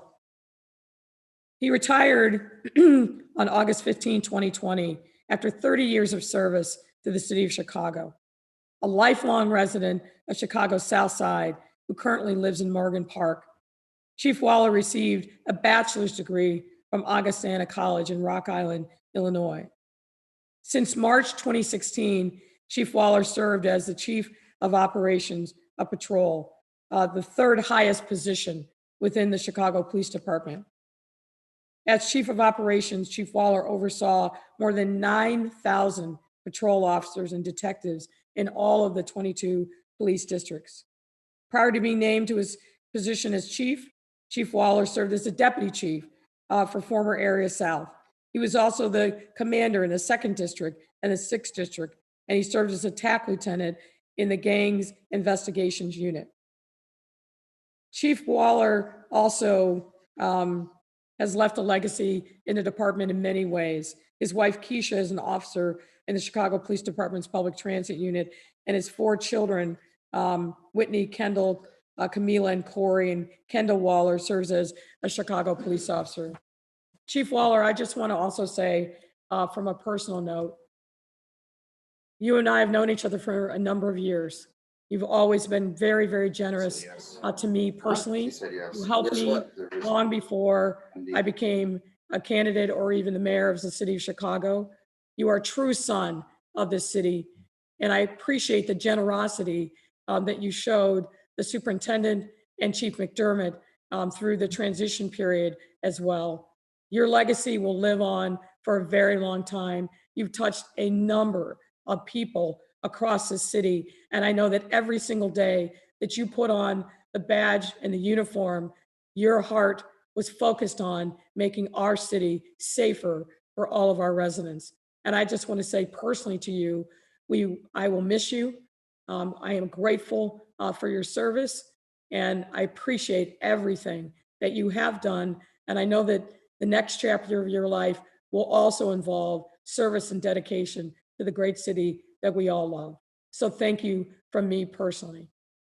And at this time, the chair recognizes Alderman Jeanette Taylor. Thank you, Madam President. I met Chief Waller, Commander Waller, in 2006 when my son was shot walking past the store. And I went in Chief Waller's office to explain to him that the store where my son was shot, the business owner was very disrespectful to me. And I never met a commander or a chief who was so compassionate about a mother sitting in his office who was upset. And I lived on 45th and Calumet. They call it Bronzeville, but at that time it was really the low end, and that's what we call it. And his commitment to our community was to always be around and to make sure that we weren't mistreated and that the folks in our community actually had some respect for the mother and the children that around the community. The city of Chicago is this is a big loss for us.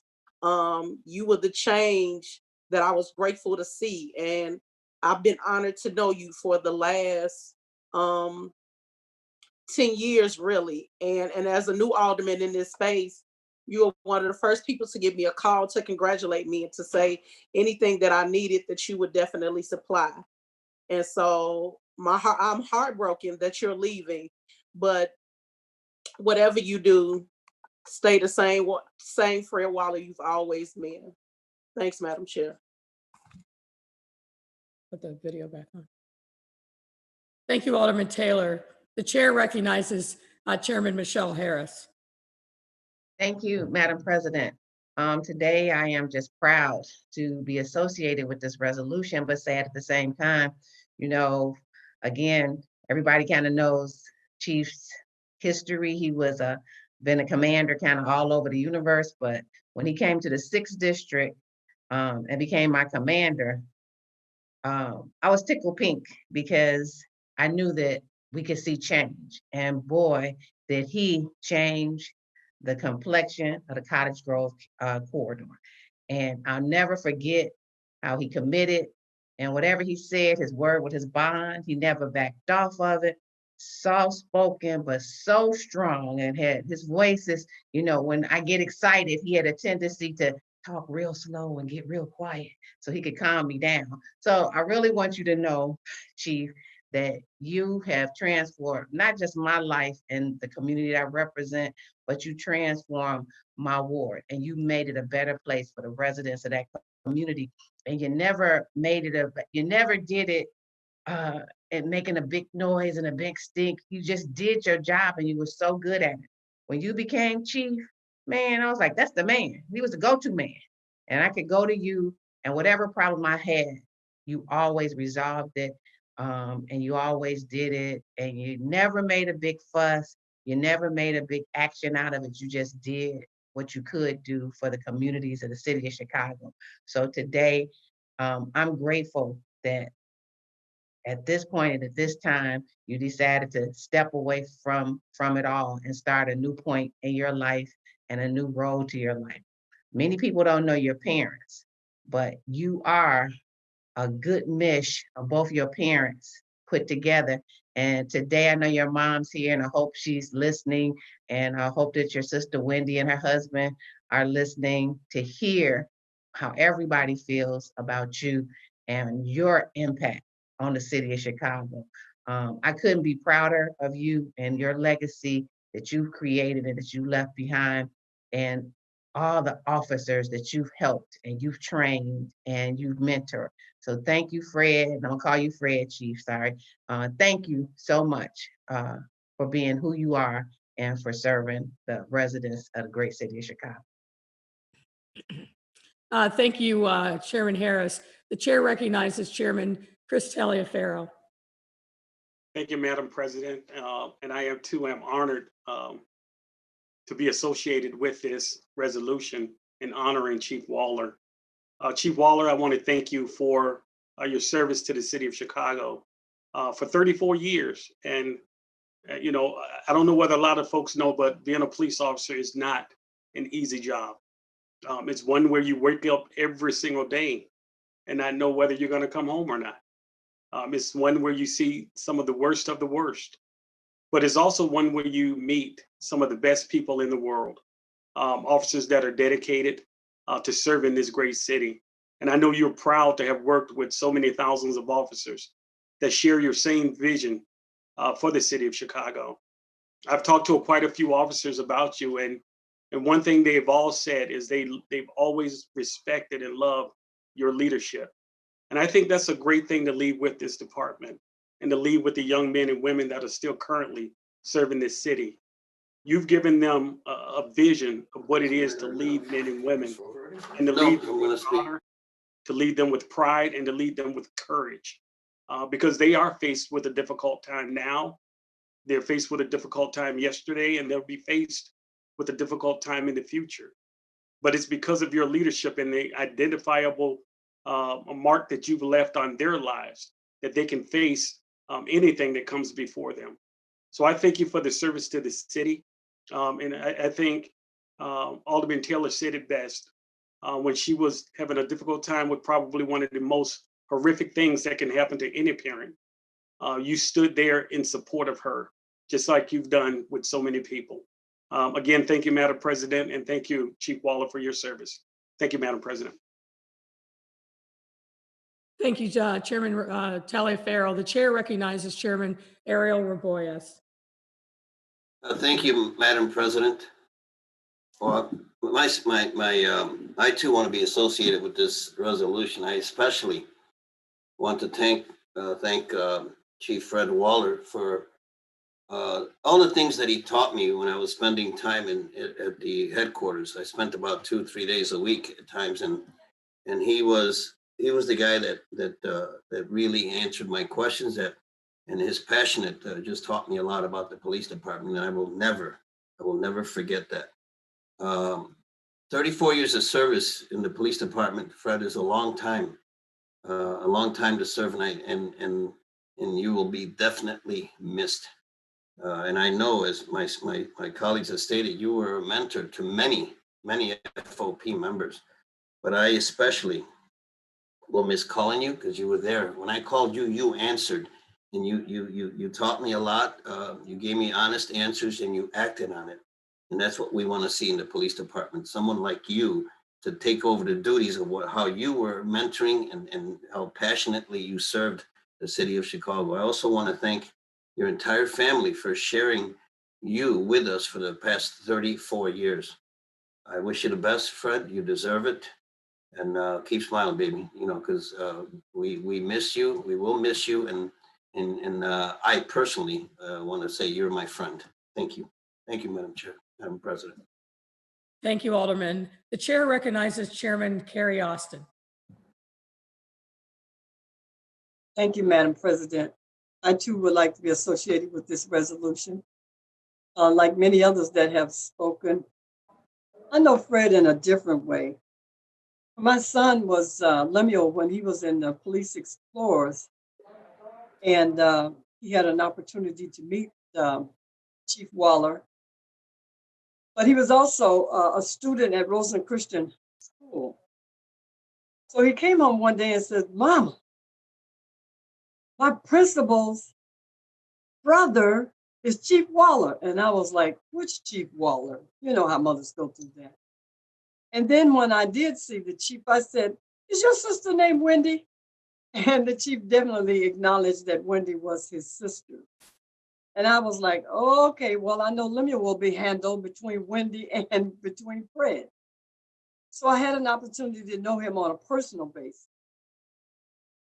But knowing him as a police officer, as a chief, deputy chief, he's been my deputy chief in Area 2.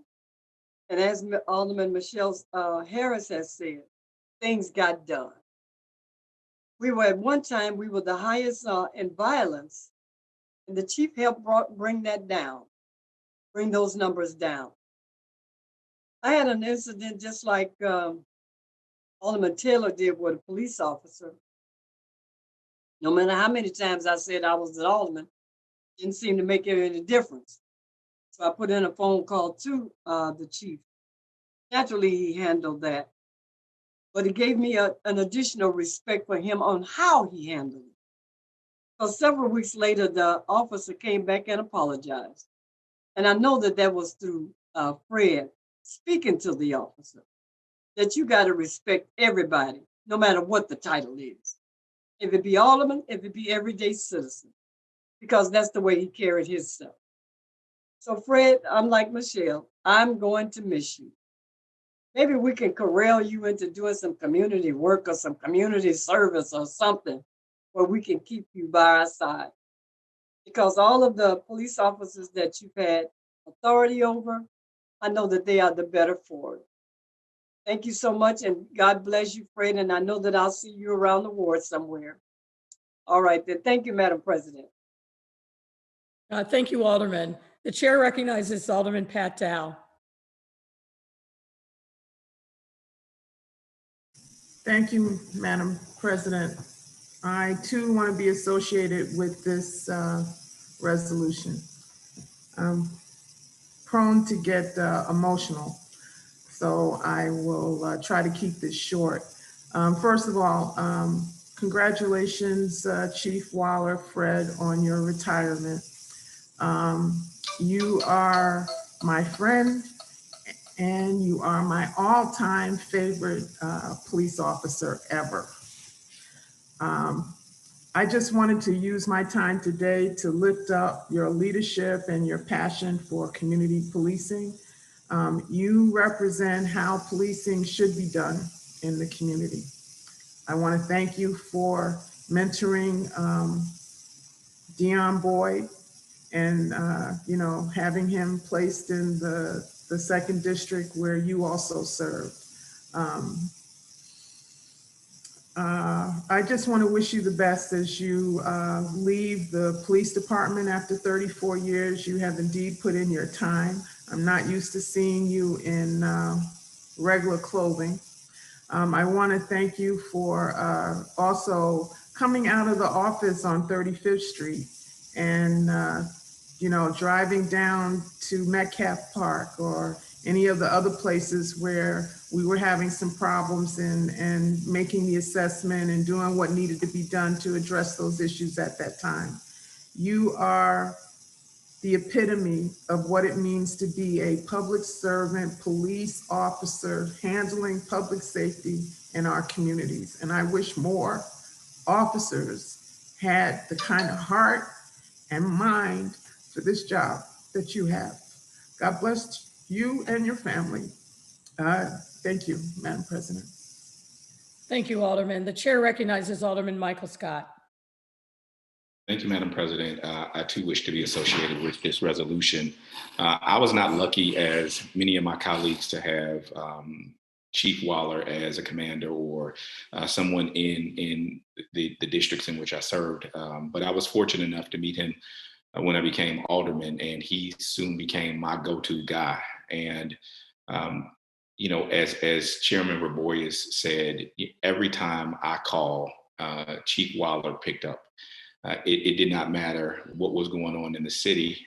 He always took time to make sure that, I'd like to believe it was just for me, but I'm hearing it is for everyone, all of my colleagues. Anytime there was an issue that was raised, he did not hesitate to step and jump in it and make sure that it got done. I am so appreciative of his counsel and just his wisdom and knowledge around policing and what needs to be done, and being willing to share that with me. he is going to be missed, and the city is going to miss his leadership and the things that he brings to the Chicago Police Department. As many of my other colleagues have said, I have sent many of young men who I've known graduate from the academy and have become police officers. I have sent them to Chief Waller to just have conversation, and to a man, he has taken each one of them under the wing and helped them in the direction in which they wanted to go. And that does not happen very often. And so it is very much appreciated by me, and I'm sure it is appreciated by many of my colleagues and all of the young men and women that you've counseled over the years. I wish you well in your retirement, Godspeed, and look forward to seeing you out on the football field coaching your kids. Thank you, Madam President.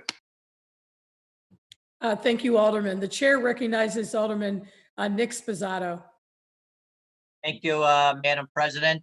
I too am honored and proud to be associated with this resolution.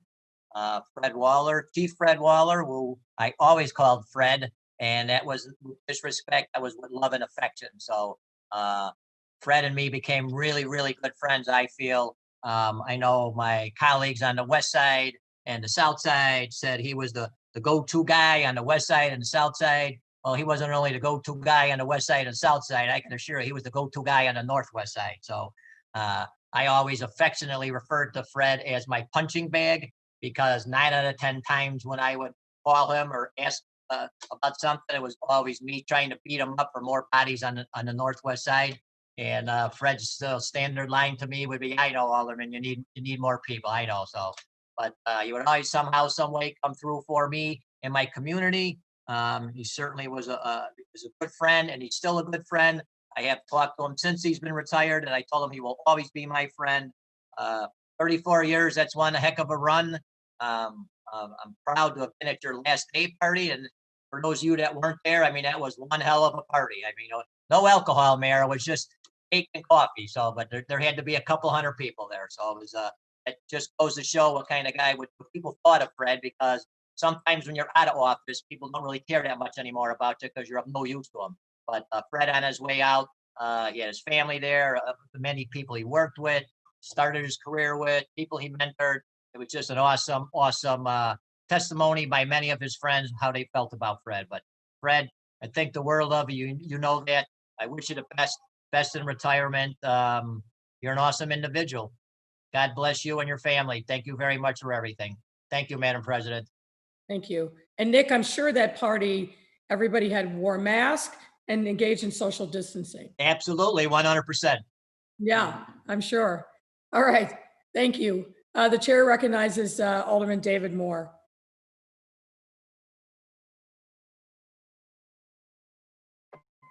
Am I unmuted? You're unmuted.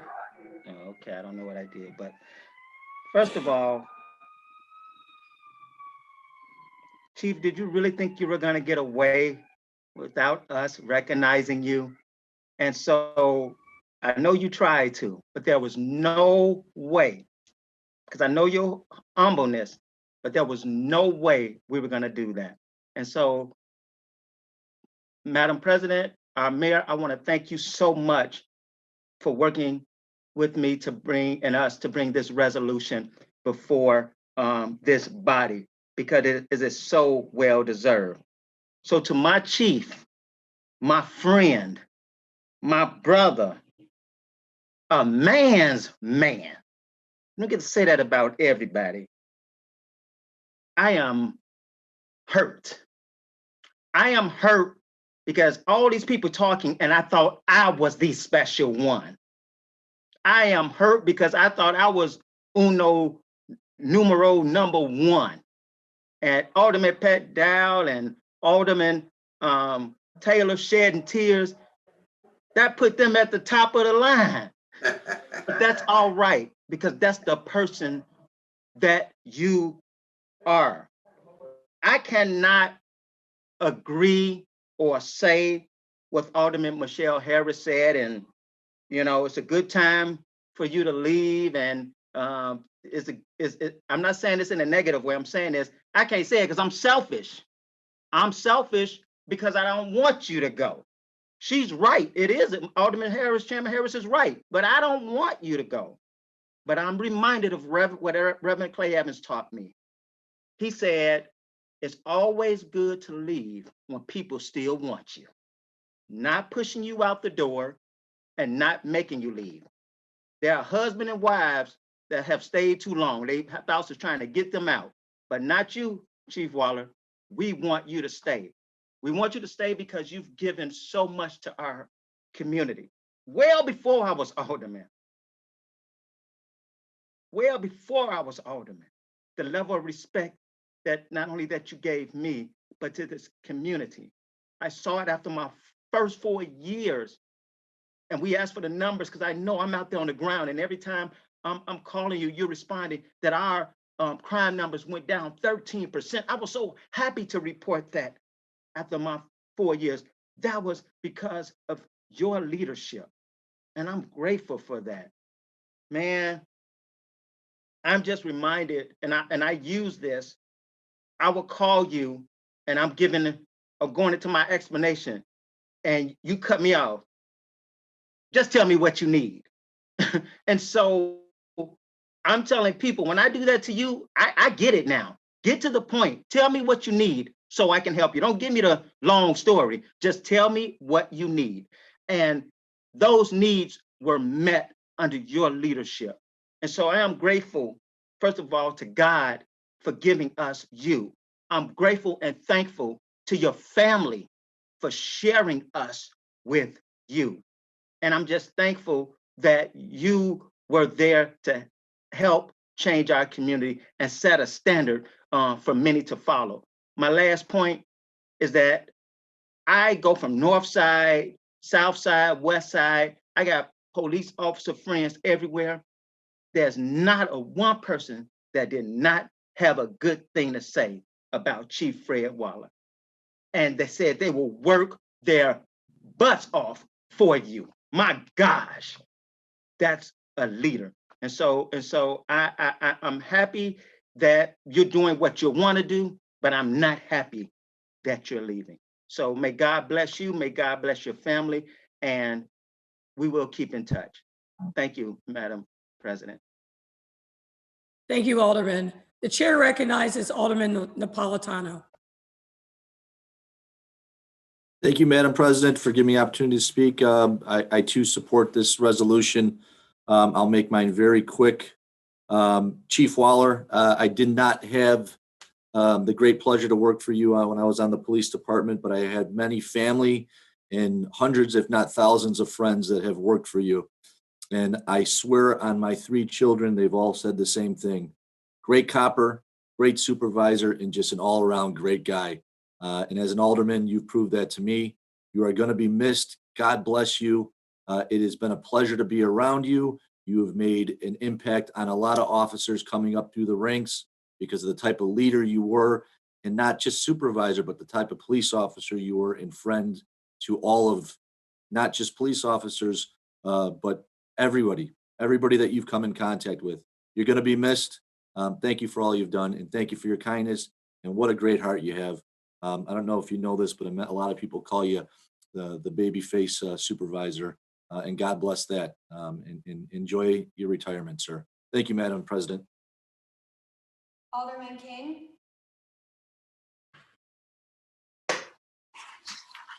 Thank you. Thank you, Madam Mayor, for this resolution. I'm proud to sign on to this. Chief, everybody has said everything, and I was trying to figure out what I could say differently. And I think the only thing that people haven't said is that you are truly an officer and a gentleman. You personified that term. When I think of that term, officer and a gentleman, I think of you. I am so sad to see you go, not just personally, but because there will be a huge void in leadership with you gone, both direct and indirectly. You remind us that police are people too, and really put the C in community policing. We need more officers like you. Maybe you can mentor some officers in your time, and encourage young folks to go into the profession, because we need people on the force like you. But in all seriousness, enjoy your retirement. You deserve it. Alan and I will definitely stay in touch. And so thank you for your service, Chief. Thank you so much. An officer and a gentleman. Thank you. Thank you, Alderman King. The chair recognizes Alderman Curtis. Thank you, Madam Chairman. I also stand in support of this resolution. Fred, I am so honored and proud to be your friend, and I'm so proud of your lifelong law enforcement accomplishments. I've known you for a long time, and you've always been that guy. You made the entire city proud. Every time I called you, no matter what I was doing or what kind of event I was having, you always came back home and addressed your neighbors and your old friends. And I really, really appreciate that. I'm like Alderman Moore, I'm selfishly saddened because I'm not ready for you to retire, and that's the God honest truth. But I also understand, putting your life on the line every day that you leave out of that door. It's time for you to start enjoying the fruits of your labor. So again, don't be a stranger. Don't change your phone number. And thanks for your service. Thank you, Madam Chairman. Thank you, Alderman Curtis. The chair recognizes Alderman Lopez. Thank you, Madam President. Members of the council, I too virtually rise in support of this resolution. Chief Waller, you were a great friend, not just to me and my time here as alderman, but to the entire 15th Ward and all the communities and people represented therein. You were always someone that we could count on, even during some of our darkest times. And for that, I personally will always be grateful. When I worked at Southwest Airlines, one of the leadership qualities that many of us aspired to was to have a servant's heart. And you, in your 34 years of service to the city of Chicago, have shown that you are truly a servant-hearted leader. You have a job to do, but you never lost your compassion and your empathy for the people that you had to address and deal with, or those impacted by violence. And for that, you are not only a wonderful officer, a wonderful leader, but truly a son of Chicago. And I wish you all the best in your retirement. Thank you, Madam President. Thank you, Alderman. The chair recognizes Alderman Leslie Hairston. Thank you, Madam President. I too rise in support of this resolution. Chief, we have been together for 2 decades now. And we've come a long way. I remember as you were rising up the ladder, I had a difficult time trying to remember what the different titles were. And I remember saying to you one time, I'm not trying to demote you or promote you. I'm just trying to figure out what the titles were. Fred, you have always been a supporter of the neighborhood. You knew the neighborhoods that you worked in. You knew the people in the neighborhoods.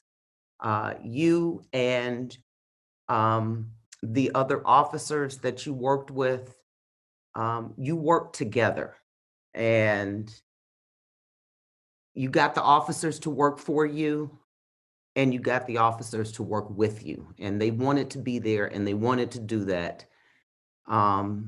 This was during a time when the police were the police, and we had those good relationships with our communities.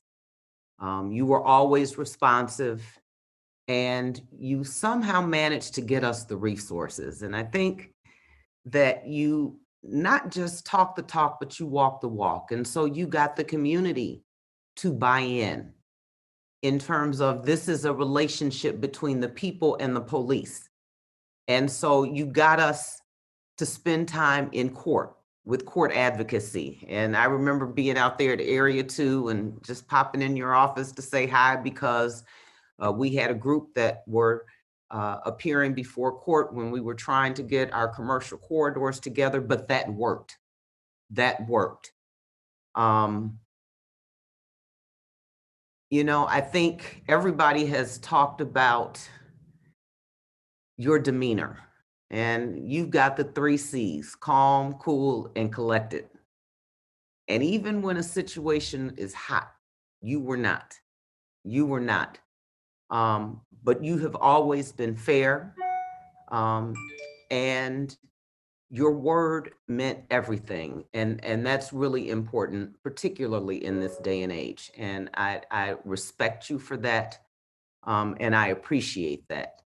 I think you learned the key to getting things done, or at least in my ward, and that's to give the lady what she wants. That old phrase from Marshall Fields. I hope that you take your 34 years of knowledge and use that time to guide and counsel this city back to a healthy state.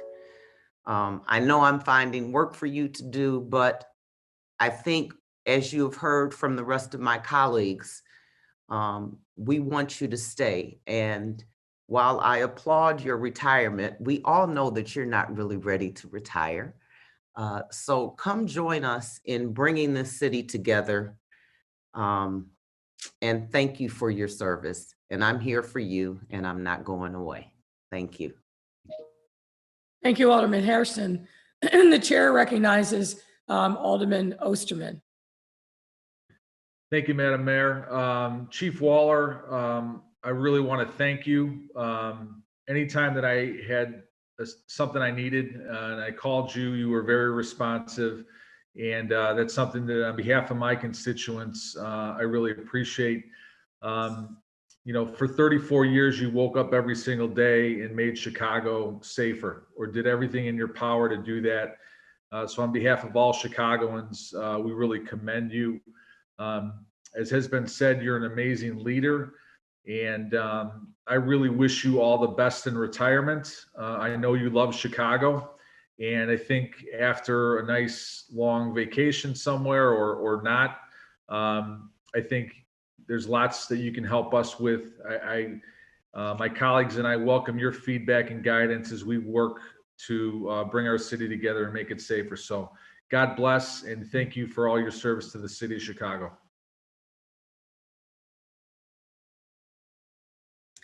Thank you, Alderman Osterman. The chair recognizes Alderman Mitz. Thank you. Thank you, Madam Chairman. I too would like to join in with my colleagues.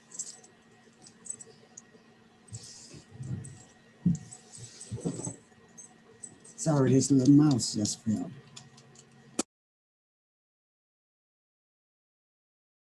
I too would like to join in with my colleagues and echo every word that's been said about Chief Wallace. I know from the time that I've been there, it's just something about him and his leadership. It's something about him and how he explained the police department. It was something about him and just bringing people together. It didn't seem as though this were a stressful job, even though I know he was carrying the weight of the world on his shoulder every day, but he did it with grace. And yes, that is a true leader, one who has been called to do a job and did it to the best of their ability each and every day. So on behalf of myself and my family and the ward, we want to just thank Chief Waller and wish him well in his retirement. As my colleagues have already mentioned, everything really has been said, but after you take a break, just remember the past, continue to pass that wisdom and knowledge on so that others can benefit from your work. Thank you very much. Thank you, Alderman Mitz. The chair recognizes Alderman Gardner. Thank you, Madam President. I too want to rise in support of this resolution, and I want to congratulate Chief Wallace on 34 years, proud years of service to the city of Chicago. You're a gentleman and a man of few words, and I will try to follow in your footsteps by just saying thank you on behalf of the 45th Ward in the city of Chicago. Thank you for all the work that you have done, and may God bless you on this new chapter of your life. Thank you, Alderman. The chair recognizes Alderman Jason Irvin. Thank you, Madam President. Chief Waller, congratulations. 34 years in the Chicago Police Department is something short of a miracle. Most guys do their time, and once they get their 29 in a day, they're out. So thank you for sticking around, working with us, doing the work. No one likes to talk to us, but hey, you always answered the phone when we called. And I really want to just thank you for the hard work that you've done to help so many people. I don't think you would have this long list of people singing your praises and accolades if you really weren't doing the work. And so while I didn't get a chance to work with you on the west side in my beloved 11th district, I do know that you were a hard worker and you continue to do that. So I am sure we will see you in some way, shape, or form in the city of Chicago as a citizen, but definitely thank you, thank you, thank you. God bless you. Thank you, Alderman. The chair recognizes Alderman Stephanie Coleman. Thank you, Madam President, and to Chief Waller. I remember December 22nd, 2019 in the 16th Ward over on 57th and May.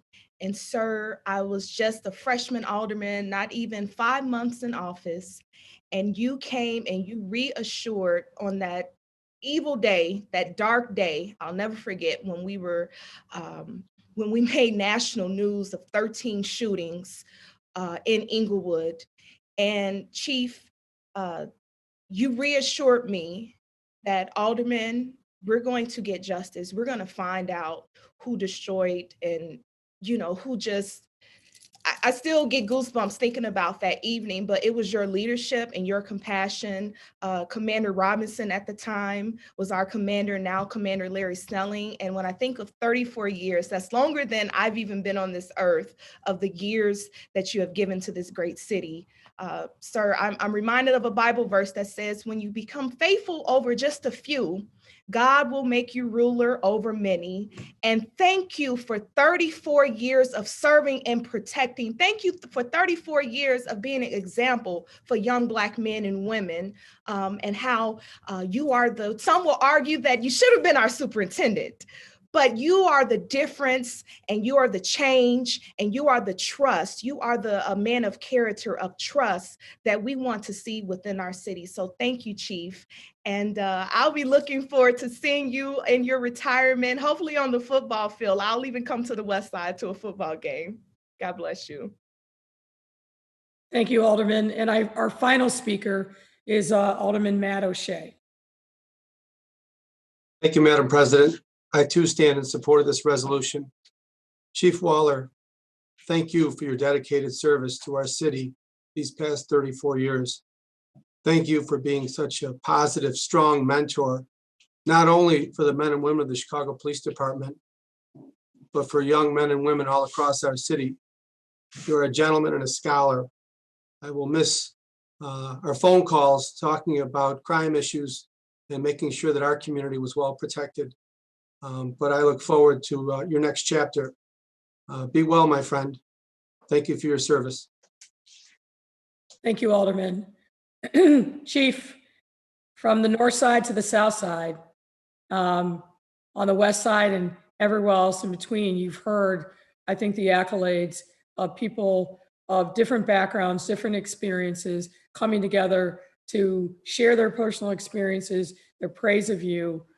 That speaks volumes about the lives that you have touched in our city.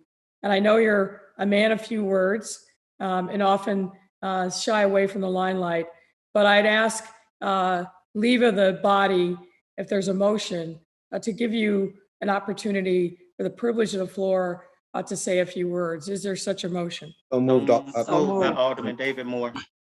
So moved. Chief, the floor is yours. Thank you so much, Mayor and Alderman. I just want to say, first of all, that I feel unworthy and humbled to be recognized on this day with the aforementioned great men and women who've had much more of an impact on humanity than I ever could even imagine. 2020 has been such a challenging year for all of us. And I just want to say the resolve and determination of all of you all and the Chicago Police Department is greatly understated and greatly underappreciated. My time with the police department was a great time. I was always of the mindset of service before self, and I lived by that. The time on the police department was a great time. All my days on the police department were good. Some, of course, always were better than others. And as with you all, I will always cherish and appreciate the relationship. And words just cannot even begin to express the appreciation for this recognition. As Alderman Moore said, even with many of you all, we found compromise when it first started off as confrontation. And I just want to say the relationships and friendships that I've been able to foster and build, I'll always admire you all for your work and your efforts. And I just want to say again to you, Mayor, and to all of you, Aldermen, thank you so much. Thank you, Chief, and we wish you well in your next chapter. Thank you so much for being with us today. And more importantly, thank you for your incredible dedication and service to our city. Thank you. Thank you, Fred. Thank you. Thank you. God bless you. Thanks, Chief. God bless you. God bless you and your family. God bless. Thank you. Thank you. Ladies and gentlemen, before we move on to our last resolution, I just want to pause for a moment and reflect that the three men that we honored here today, Governor Thompson, Dr. Leon Finney, and Chief Waller, are all true sons of Chicago. And this is a proud day for all of us. Their contributions have made an enormous difference in the quality of life for people all over this city. And really, it redounds to, I think, all of us to make sure that we continue in the legacy that they have left for us to pick up the mantle. I'm a track person, so to pick up the baton and run the next leg as hard and as dedicated as they have run. So thank you for your sponsorship of these resolutions. Thank you for your incredibly heartfelt words today. And thank you to the life and legacy of our honorees. Our last resolution is on National Breast Cancer Awareness Month. Let me just say a few words. And again, if there are others who want to join, we will open the floor. There are approximately 1.38 million new cases and 458,000 deaths from breast cancer worldwide each year. And more than 200,000 Americans are expected to be diagnosed with new cases of breast cancer in 2020 alone. My friends, those are staggering and sobering numbers. Approximately 1 out of every 8 women in the United States will be diagnosed with breast cancer in her lifetime. And 1 case of breast cancer is diagnosed approximately every 2 minutes. Breast Cancer Awareness Month began in October 1985 to promote mammography as a most effective test for the early detection of breast cancer, and has since evolved into a collaboration between nonprofit organizations, professional medical associations, and government agencies working together to promote breast cancer awareness. I don't know of any adult woman who doesn't fear and hold her breath literally every single time they go in for their test, me included. It is something that a burden that we all carry and one that terrifies us. But I would urge If you have not gotten your annual mammogram exam, and I'm putting myself on that list, do so as soon as you possibly can. It will save your life, and it will give you the comfort of knowing that you are free of this dreaded disease. And with that, I call upon Alderman Michele Harris. Thank you, Madam President. I too rise to be associated with this resolution. I first want to start off by thanking my colleague and my baby girl, Alderman Stephanie Coleman, for always being on the right side of the issues and pushing the issues that affect women. A year ago, almost to date, I got diagnosed with breast cancer. I cannot tell anybody the importance of getting a mammogram and what it means and how it can change your diagnosis and how it can help you in terms of getting early diagnosis of a disease. It makes a difference. It put me on a whirlwind journey, and one that I am happy to say I'm completed, I'm through, I'm finished and happy about that. But you have to get your mammograms. And I just want to encourage everybody here who has not had one within a year, please go out today, take they're waiting for you. This is our month to go out and get our mammograms. If you have not had one, please go out this day, the next day, and just get checked just to make sure that you're okay and that you're healthy.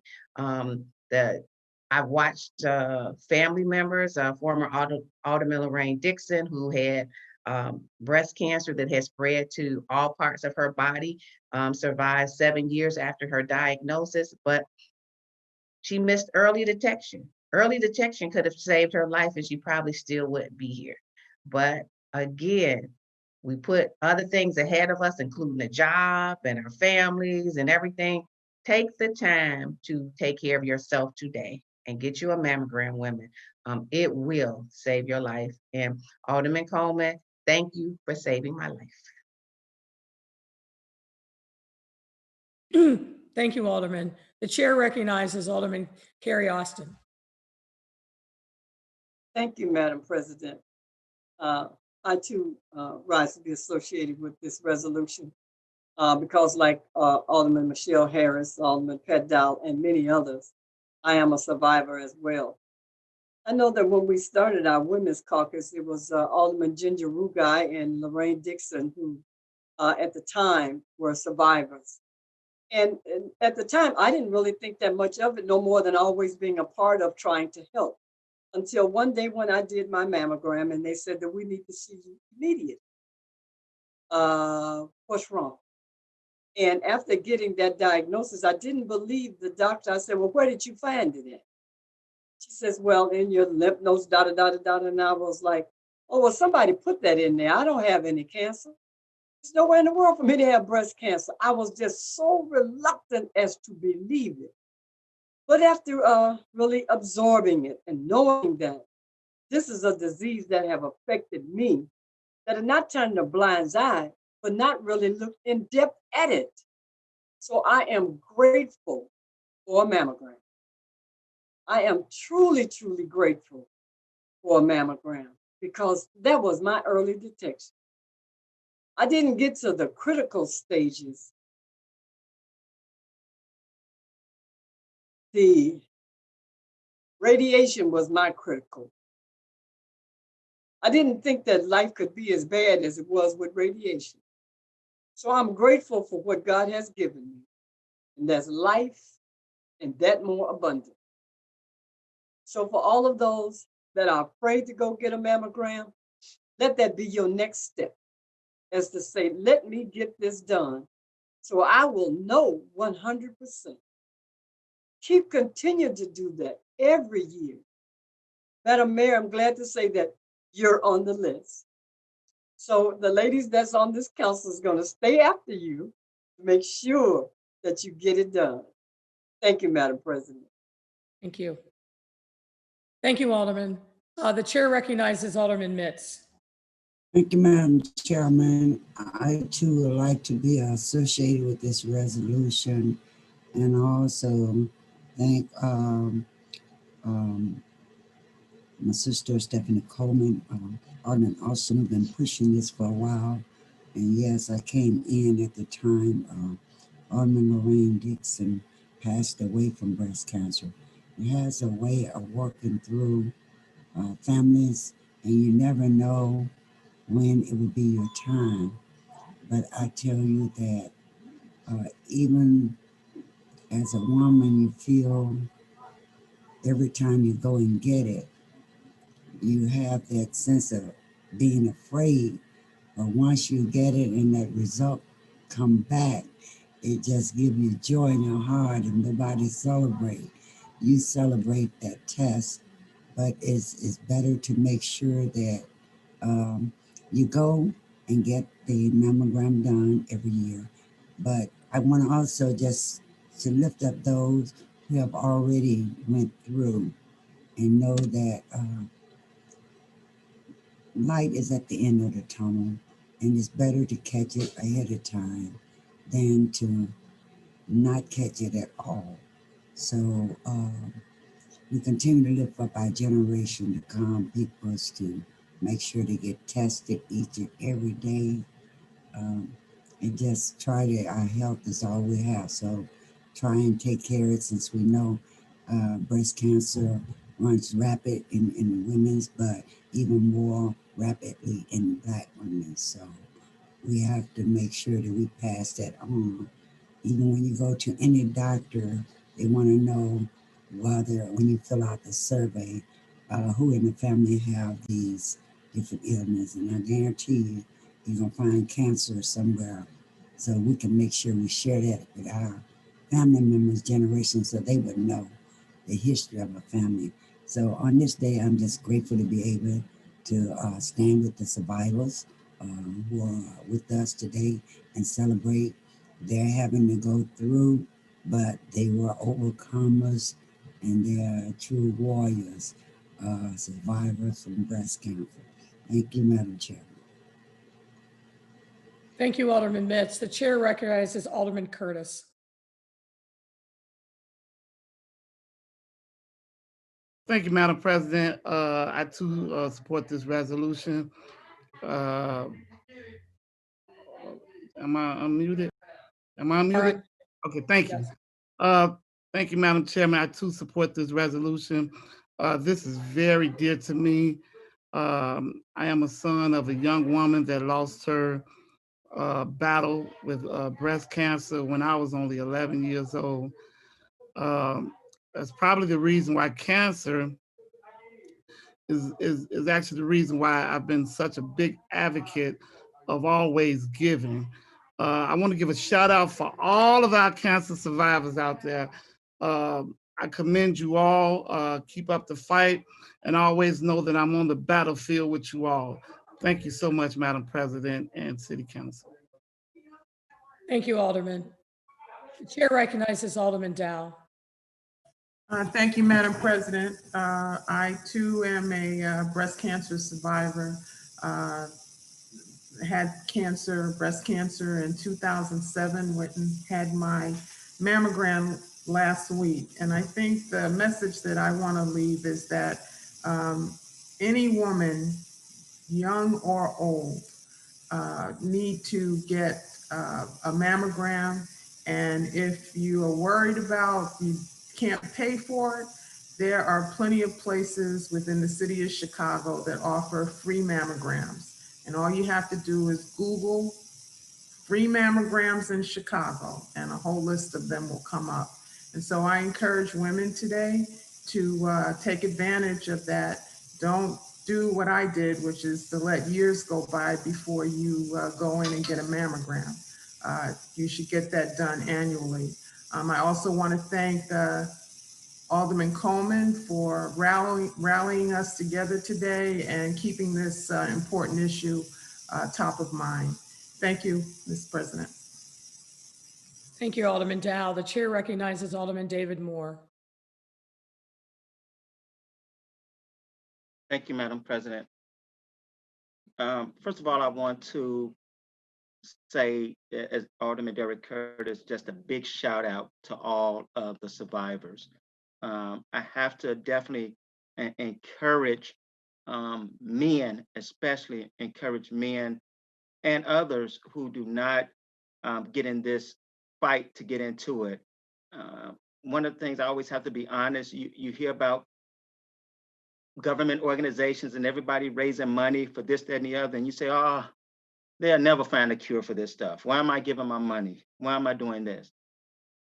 And whether it's about whether they find it or not, but there's organizations out there like the Sister Network Incorporated, who's a network of breast cancer survivors who support people with breast cancer. And I can't say enough how big those organizations are. I lost my sister 2 years ago at 55 to breast cancer. But while they're going through it, whether they survive or not, just that ability to be able to connect with other people who have gone through, because I can say, I'll pray for you. I can say, oh, it's going to be okay. But it's nothing like somebody who's been through what you've been through to be able to connect with you. And so I encourage us men especially, but others as well, to support organizations like that, whether it's through your time, talent, or your treasure, because it's so important. And if as right now, I have a couple of friends that are survivors and one that's going through now, I'm reminded to tell women, you are more than your breast. You are greater than that. And that's why these organizations are there, because I can say that, but if there's a woman that's been through that, that can share that, or an organization with you, then it'd be much more comforting. Because when you hear them talk, when they go through this, when some that have a, and I hope I'm saying it right, vasectomy or double disectomy, whichever word it is, somebody correct me, please. And it's heartbreaking as a woman, but you're more than that, much more. And so as a man, I support my survivors, and the ones that's going through, you have my financial support, as well as if you're doing activities, my time and my talent to help bring awareness to this situation, and hopefully getting more people educated on getting their test. So Madam President, I appreciate you, Alderman Stephanie Coleman, for bringing this resolution. And as we do it each year, because like anything else that's very important, people have to constantly and should be constantly reminded. Thank you so much, Madam President. Thank you, Alderman Moore. The chair recognizes Alderman Jason Irvin.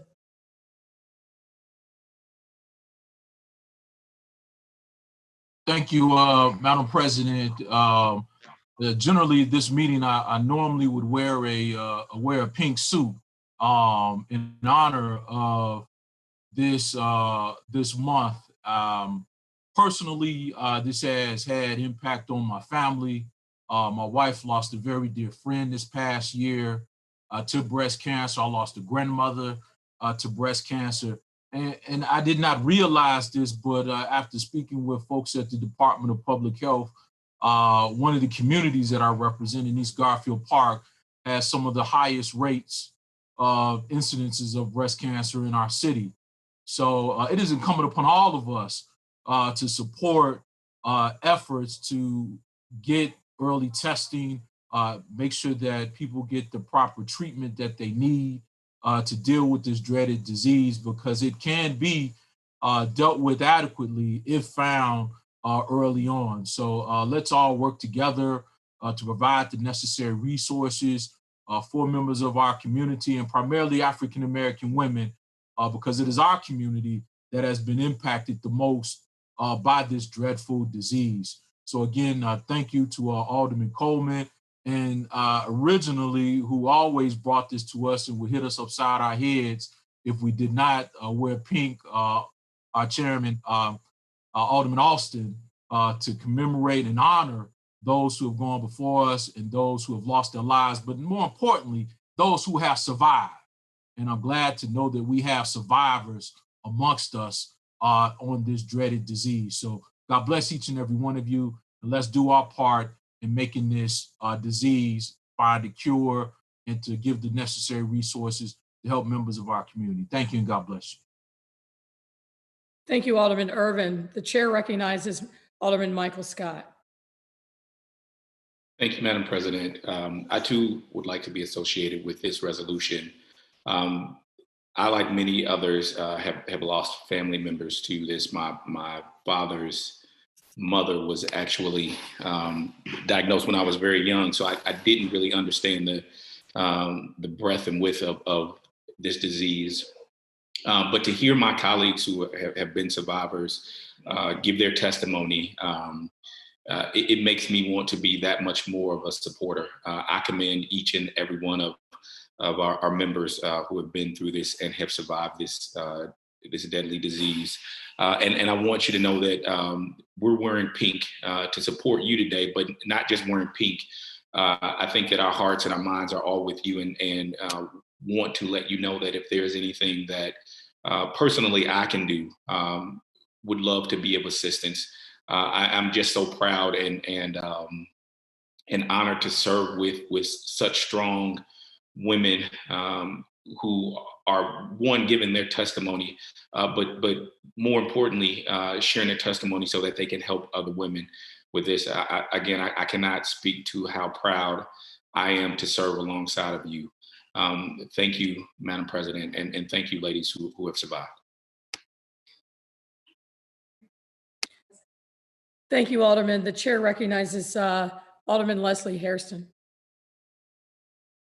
Thank you, Madam President, members of the City Council.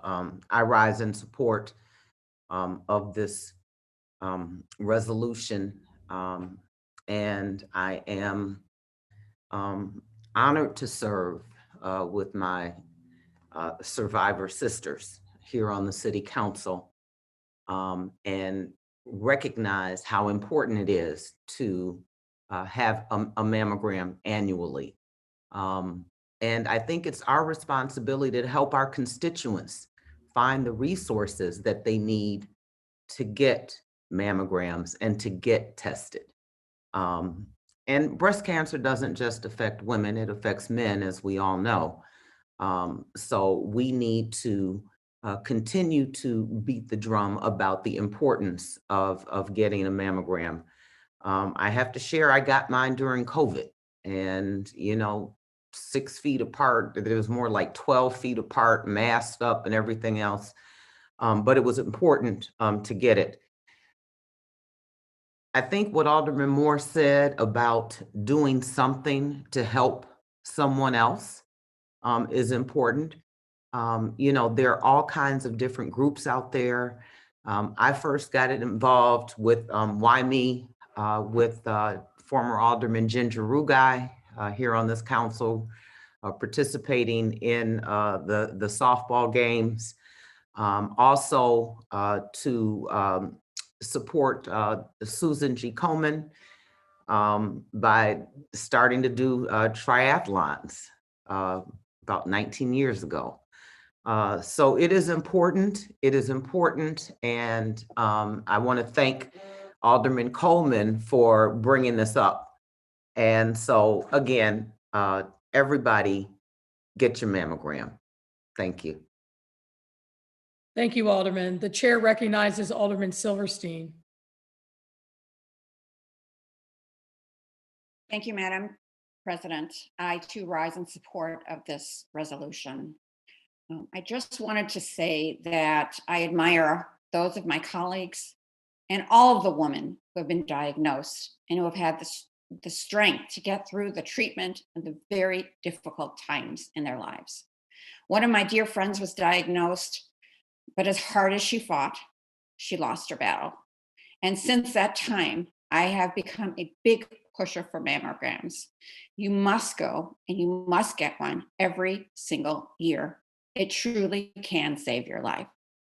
Thank you, and I'm very proud to be a part of this resolution. Thank you, Madam President. Thank you, Alderman.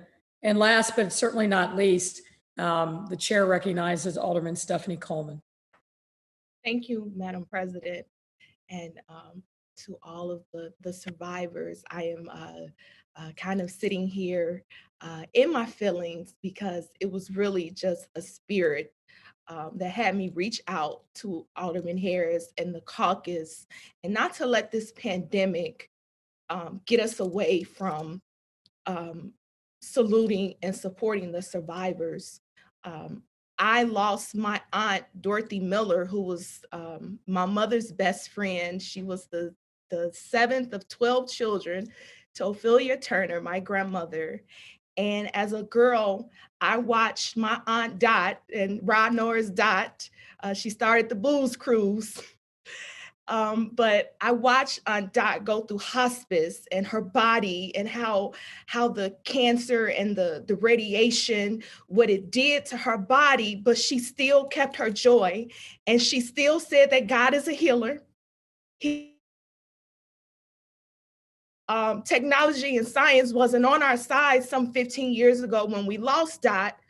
But Alderman Harris, Chairman Alston, Chairman Harris, Chairman Dow, Chairman Mitz, you all are the reminder that my Auntie Dorothy told me that God is a healer and he healed your body. So I want to impress upon every woman to please get your mammogram and how important it is. And I also want to thank Treasurer Melissa Conyers-Irvin, who asked me to participate in the virtual Sister Strut as we honor and salute the survivors of breast cancer and those women that are going through the radiation and you're going through the process. And girl, if you gotta wear that wig, you still look good. But to know that we support you, that we honor you, and we have your back. We help each other, Alderman Harris and Alderman Harrison, for we know there's no other like our sisterhood. God bless you all. Thank you, Madam Mayor. And we want to make sure you get your mammogram because we need you here.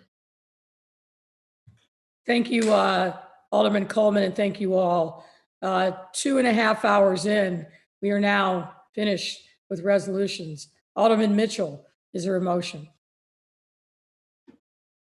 Madam President, I move passage of these 5 resolutions in the omnibus. Hearing no objection, so ordered. Communications, Madam Clerk. Yes, thank you. And I just want to add my voice too to all, thank you Alderman Stephanie Coleman for the resolution and Breast Cancer Awareness Month, as I wear my pin for both of my mother and my mother-in-law are both survivors of breast cancer. So thank you to the Women's Caucus for keeping this on topic. A series of communications from our honor the mayor to the honorable the City Council of the City of Chicago. Ladies and gentlemen, at the request of the Commissioner of Housing, I transmit herewith an ordinance authorizing inducement language regarding a tax-exempt housing revenue bond issuance for the Chicago Lighthouse residences. Your favorable consideration of these ordinances will be appreciated. Very truly yours, Lori E. Lightfoot, Mayor. Referred to the Committee on Finance. Ladies and gentlemen, at the request of Director of Administrative Hearings, I transmit herewith an ordinance regarding the holding of remote administrative hearings. Your favorable consideration of this ordinance will be appreciated. Very truly yours, Lori E. Lightfoot, Mayor. Referred to the Committee on Budget and Government Operations. Ladies and gentlemen, at the request of the Commissioner of Planning and Development, I transmit herewith an ordinance authorizing the execution of a redevelopment agreement and associated assistance for North Lawndale Employment Network. Your favorable consideration of this ordinance will be appreciated. Very truly yours, Lori E. Lightfoot, Mayor. Referred to the Committee on Budget and Government Operations. Ladies and gentlemen, at the request of the Budget Director, I transmit herewith a Fund 925 amendment. Your favorable consideration of this ordinance will be appreciated. Very truly yours, Lori E. Lightfoot, Mayor. Referred to the Committee on Budget and Government Operations. Ladies and gentlemen, at the request of the Corporation Counsel and Chief Procurement Officer, I transmit herewith an ordinance extending the minority-owned business enterprises and women-owned business enterprises construction program to September 30th, 2021. Your favorable consideration of this ordinance will be appreciated. Very truly yours, Lori Lightfoot, Mayor. Referred to the Committee on Contracting Oversight and Equity. Ladies and gentlemen, at the request of the Commissioner of Housing, I transmit herewith ordinances authorizing the sale of city-owned property. Your favorable consideration of these ordinances will be appreciated. Very truly yours, Lori Lightfoot, Mayor. Referred to the Committee on Housing and Real Estate.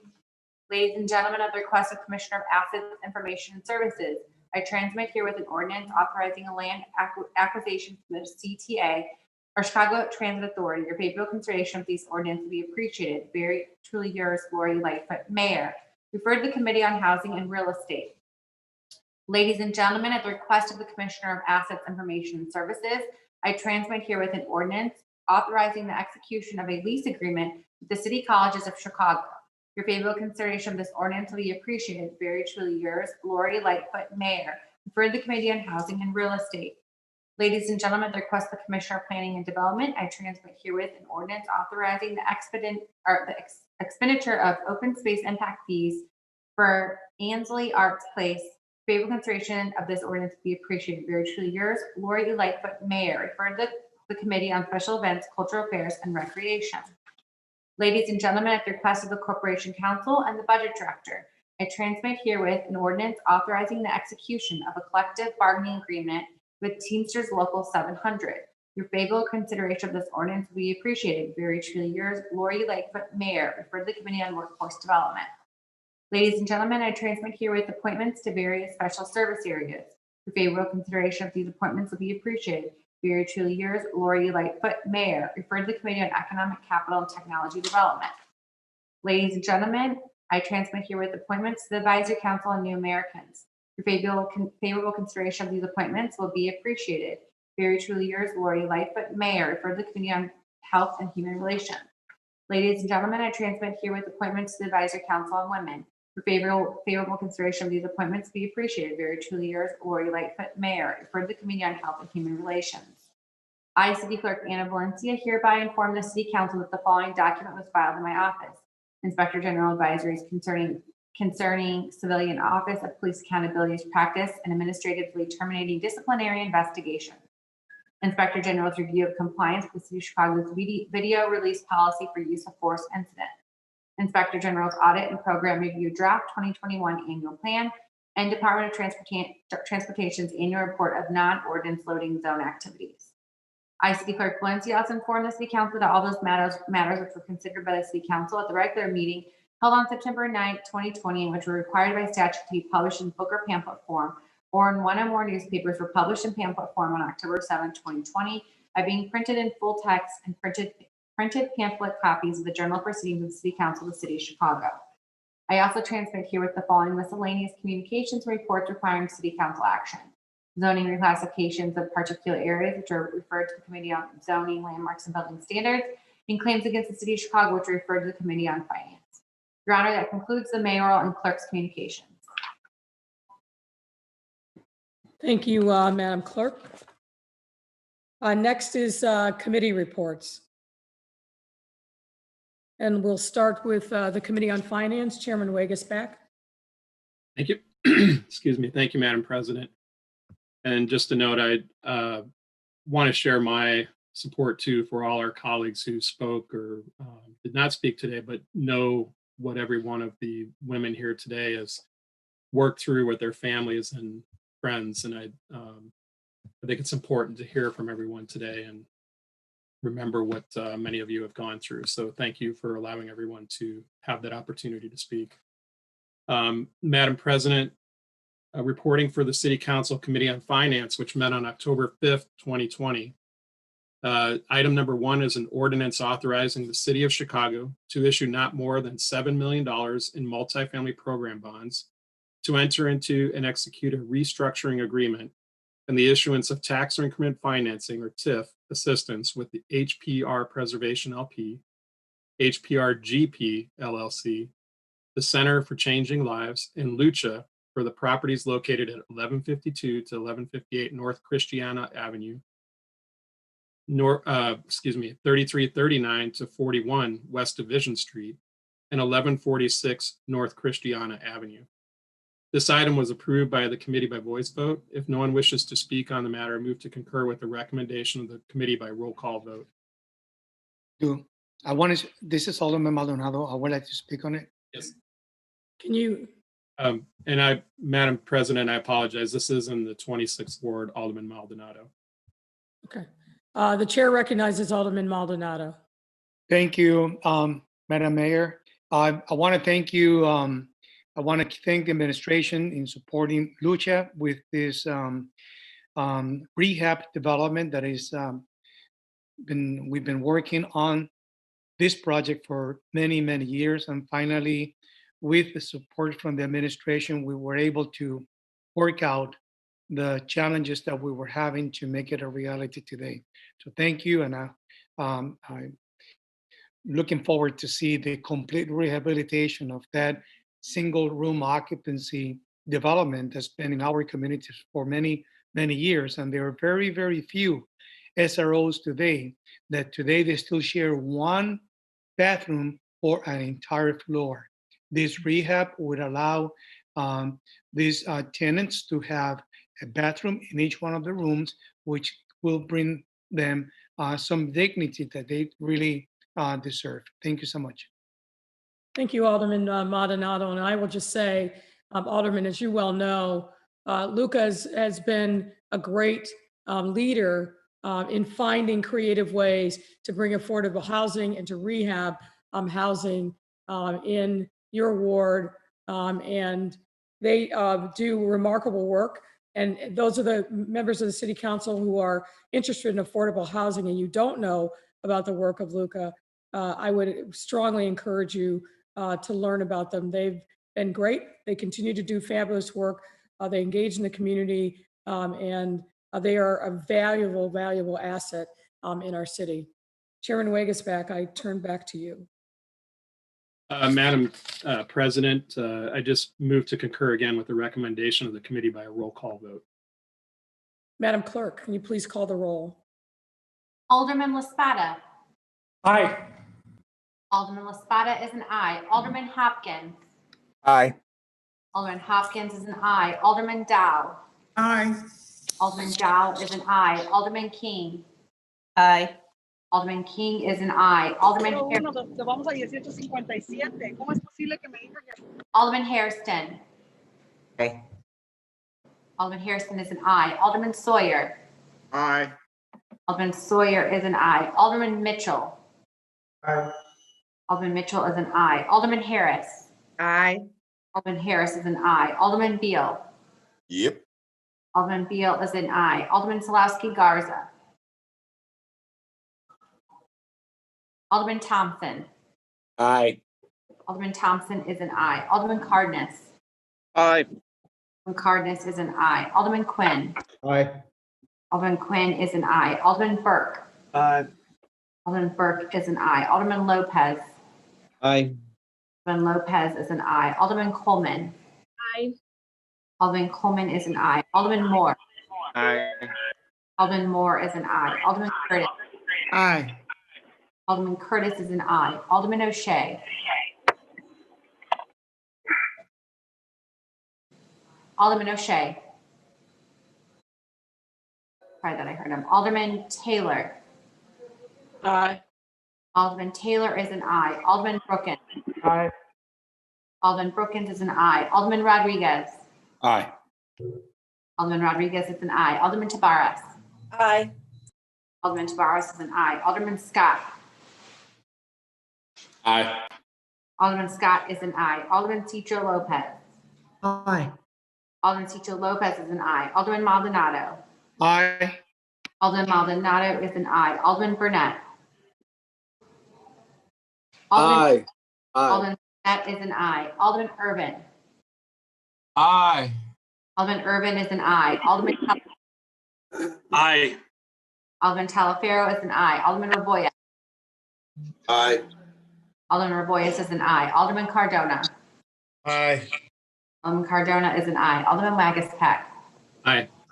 Alderman Wagaspack is an aye. Alderman Rodriguez Sanchez. Aye. Alderman Rodriguez Sanchez is an aye. Alderman Austin. Aye. Alderman Austin is an aye. Alderman Ramirez Rosa. Aye. Alderman Ramirez Rosa is an aye. Alderman Villegas. Aye. Alderman Villegas is an aye. Alderman Mitz. Aye. Alderman Mitz is an aye. Alderman Sposato. Aye. Alderman Sposato is an aye. Alderman Nugent. Aye. Alderman Nugent is an aye. Alderman Vasquez. Aye. Alderman Vasquez is an aye. Alderman Napolitano. Aye. Alderman Napolitano is an aye. Alderman Riley. Aye. Alderman Riley is an aye. Alderman Smith. Aye. Alderman Smith is an aye. Alderman Tunney. Aye. Alderman Tunney is an aye. Alderman Gardner. Aye. Alderman Gardner is an aye. Alderman Cappleman. Aye. Alderman Cappleman is an aye. Alderman Martin. Aye. Alderman Martin is an aye. Alderman Osterman. Aye. Osterman is an aye. Alderman Haddon. Hey. Aye. Alderman Haddon is an aye. Alderman Silverstein. Aye. And Silverstein is an aye. Did I miss Madam anyone? Clerk? Yes, Madam Clerk, Alderman Garza is an aye. Got you. Alderman Garza is an aye. Madam Clerk, Alderman O'Shea is an aye. Alderman O'Shea is an aye. Your Honor, there are 50 yeas, no nays. Thank you.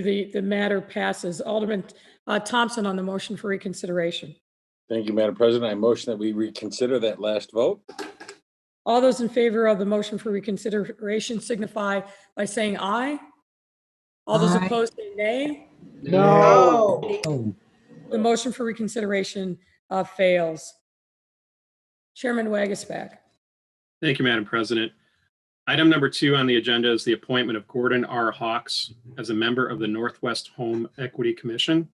This item was approved by the committee by voice vote. If no one wishes to speak to Mr. Hawks' appointment, I move passage by the first most favorable roll call vote on the Committee on Finance report and the corresponding unsuccessful motion to reconsider. Objection so ordered. Thank you. Madam President, item 3 is the appointment of Laura M. San as a member of the Northwest Home Equity Commission. The item was approved by the committee by voice vote, and if no one wishes to speak to her appointment, I move passage by the first most favorable roll call vote on the Committee on Finance report and the corresponding unsuccessful motion to reconsider. Seeing no objection so ordered. Thank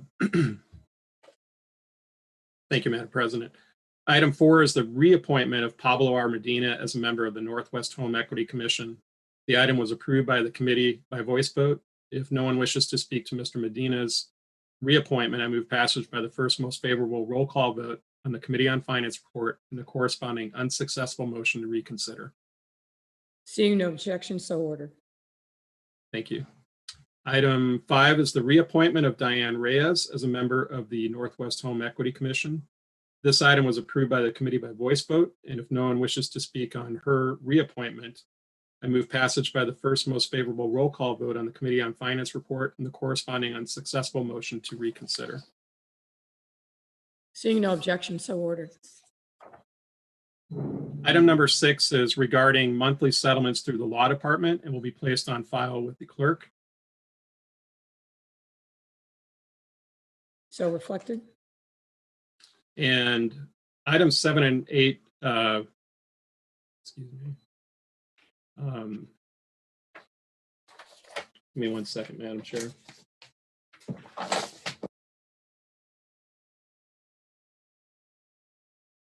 And Madam President, there were no settlements for the month of October.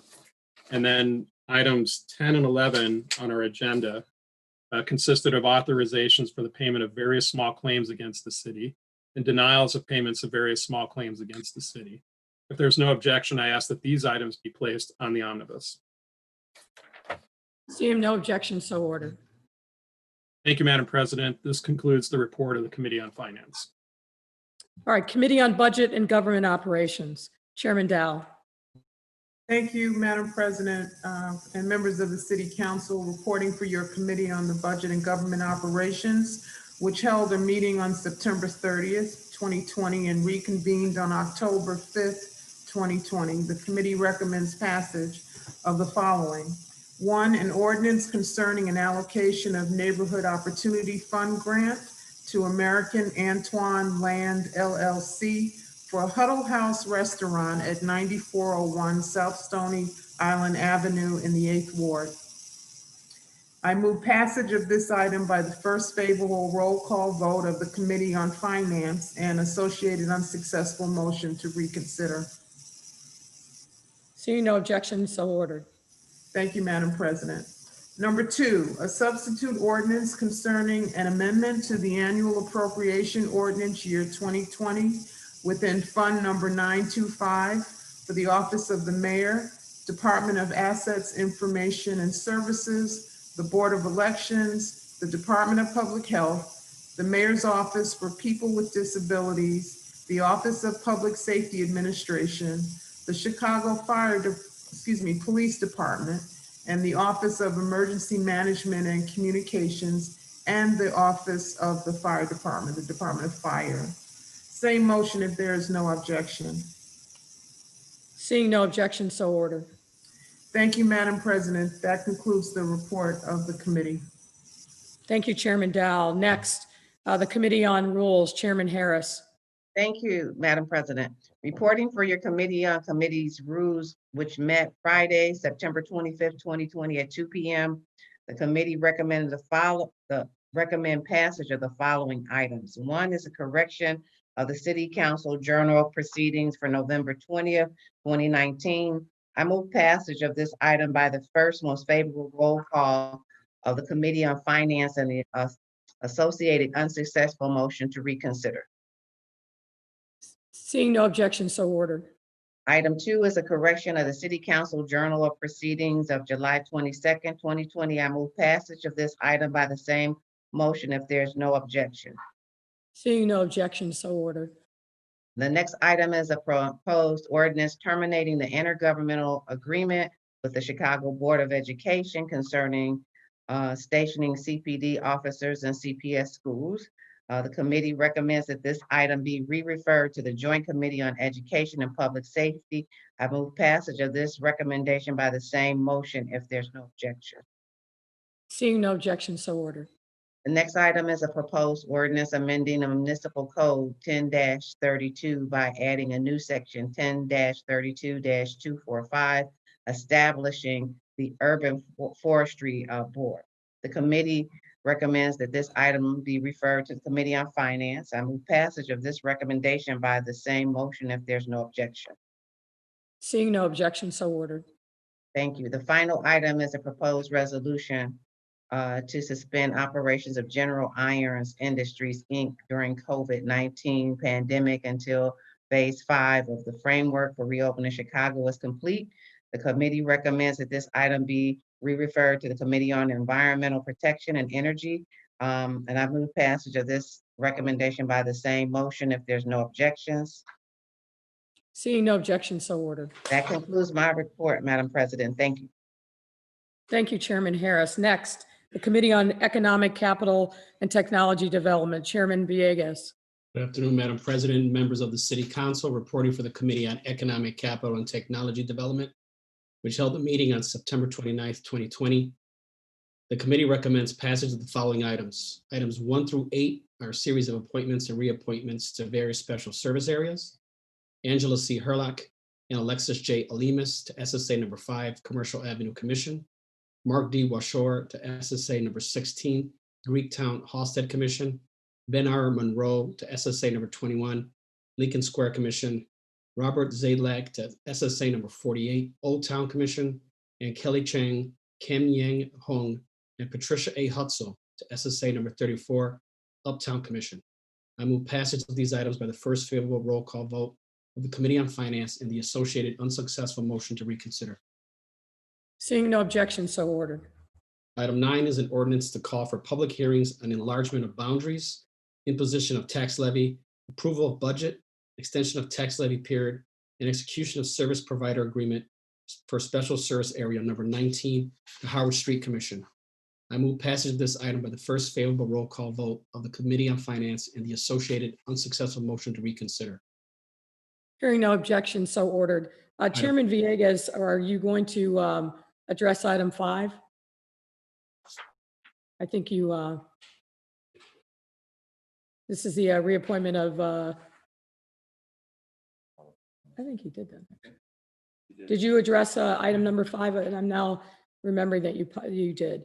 The reappointment of Alex Alimas. Items 1 through 8. That was included in 1 through 8, Madam Chair. Thank you. Item 10 on the agenda is an ordinance to call for public hearings on imposition of tax levy, approval of budget, extension of tax levy period, and execution of service provider agreement for special service area number 54, the Sheridan Road Commission for 15-year term. I move passage of this item by the first favorable roll call vote of the Committee on Finance and the associated unsuccessful motion to reconsider. Hearing no objection, so ordered. Item 11 on the agenda is an ordinance to call for public hearings and establishment of special service area number 75, the Oak Street for 10-year term. I move passage of this item by the first favorable roll call vote of the Committee on Finance and the associated unsuccessful motion to reconsider. Hearing no objection, so ordered.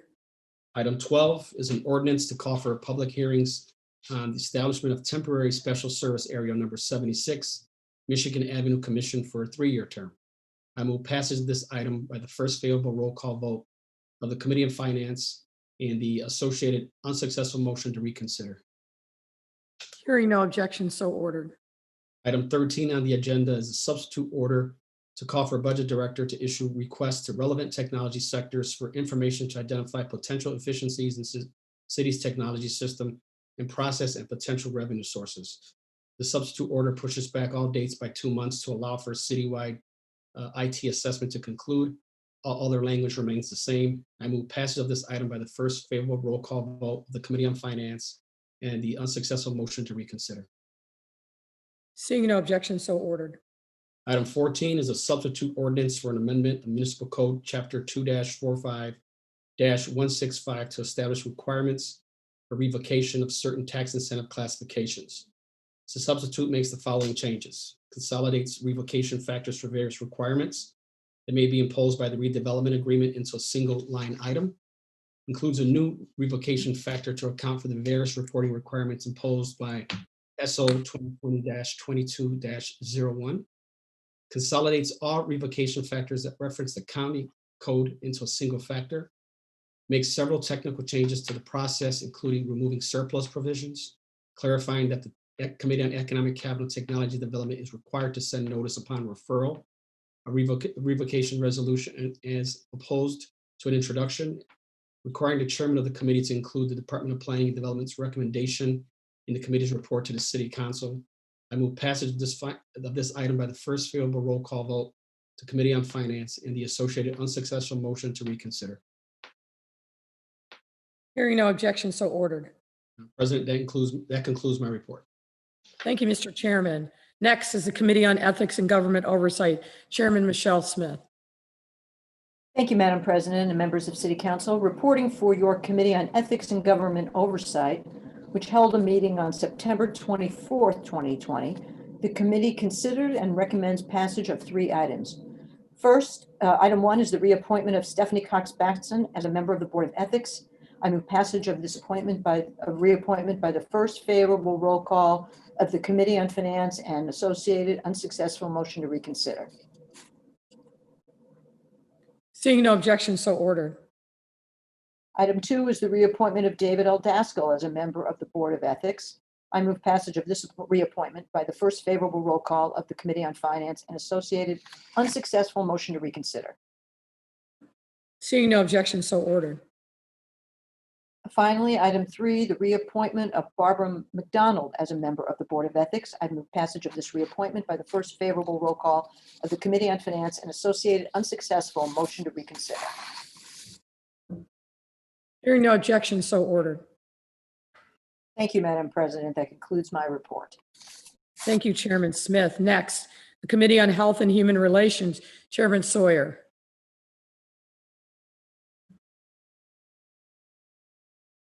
Chairman, you are muted.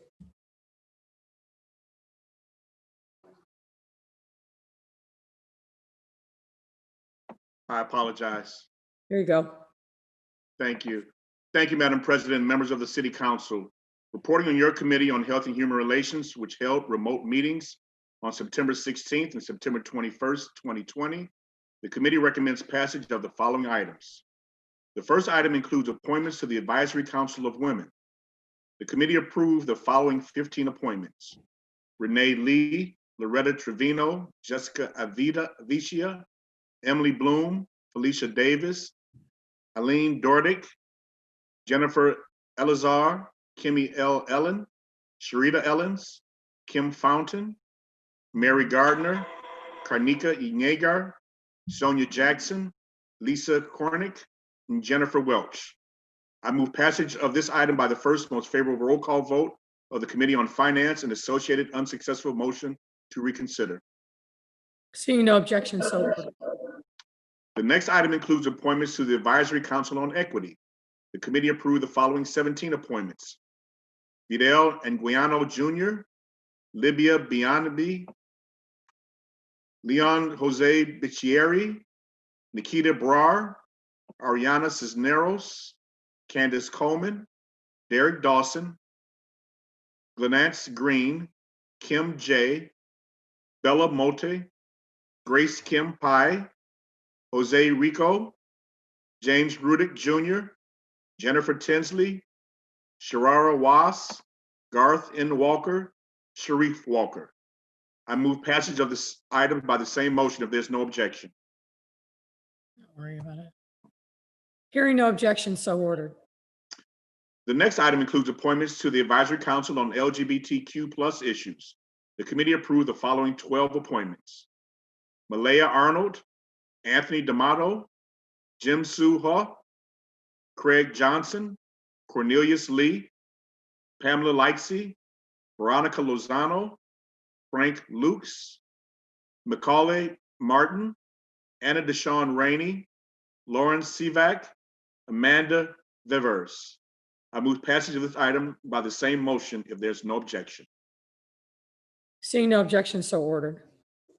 The next item is a substitute ordinance amending Municipal Code Chapters 2-160 by adding new section 2-160-025 concerning self-identification of gender identity on city documentation, introduced by Alderman Andre Vasquez. I move passage of this item by the same motion if there's no objection. Seeing no objection, so ordered. The last item is recommended approval of the creation of a new subcommittee on reparations within the Committee on Health and Human Relations. This new committee will review issues of systemic racial disparities, inequities, and social injustices. Included on that committee will be Alderwoman Stephanie Coleman as chair, Alderman Andre Vasquez, vice chair, Alderman Roderick Sawyer, Alderwoman Michele Harris, Alderman Byron Cincho Lopez, Alderman Scott Waguespack, Alderwoman Rosanna Rodriguez Sanchez, Alderman Carlos Ramirez Rosa, Alderwoman Michelle Smith, Alderman James Cappleman, Alderman Matt Martin, Alderwoman Maria Haddon, and Alderwoman Susan Sedlowski Garza. I move passage of this item by the same motion if there is no objection. Seeing no objection, so ordered. Thank you. The committee also held two subject matter hearings. On September 16th, the committee held a subject matter hearing regarding an update on the city's actions in response to COVID-19. And on September 21st, the committee held subject matter hearings on homelessness. No votes were taken at either subject matter hearing. That concludes my report. Thank you, Madam President. Thank you, Mr. Chairman. Next is the Committee on Housing and Real Estate. Chairman Osterman. Good afternoon, Madam President, members of the City Council. Reporting for your Committee on Housing and Real Estate, which held virtual meetings on September 23rd, 2020 and September 29th, 2020. Committee has a series of reports recommending passage of the following. Item 1 is the reappointment of Craig Chico as Commissioner of the Chicago Housing Authority Board. I move passage of this item by the first most favorable roll call vote of the Committee of Finance and the associated unsuccessful motion to reconsider. Seeing no objection, so ordered. Item 2 is the reappointment of Dr. Mildred Harris as Commissioner of the Chicago Housing Authority Board. I make the same motion if there's no objection. Seeing no objection, so ordered. Item 3 is the authorization for acquisition of vacant or improved parcels at 5200, 5206, 5208, 5212, 5216, 5218, 5220, 5224 on West Chicago Avenue for public purposes. I make the same motion if there's no objection. Seeing no objection, so ordered. Item 4 is the authorization for acquisition for parcels on West Division Street between Cleveland Avenue and the Kennedy Expressway for right-of-way usage and reconstruction of Division Street, including bridges over the North Branch of the Chicago River and North Branch Channel. I make the same motion if there's no objection. Seeing no objection, so ordered. The next item is a as-is sale of vacant-owned city property at 1319 South Kilbourne to United Scaffolding, Inc. I make the same motion if there's no objection. Seeing no objection, so ordered. The next item is a negotiated sale of city-owned property at 947 West Cullerton Street to Neighbor Space for use as a community garden open space. Make the same motion if there's no objection. Seeing no objection, so ordered.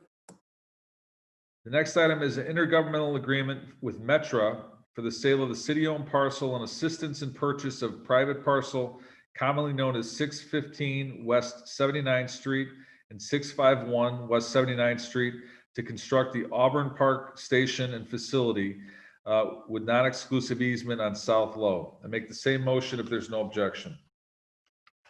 Seeing no objection, so ordered.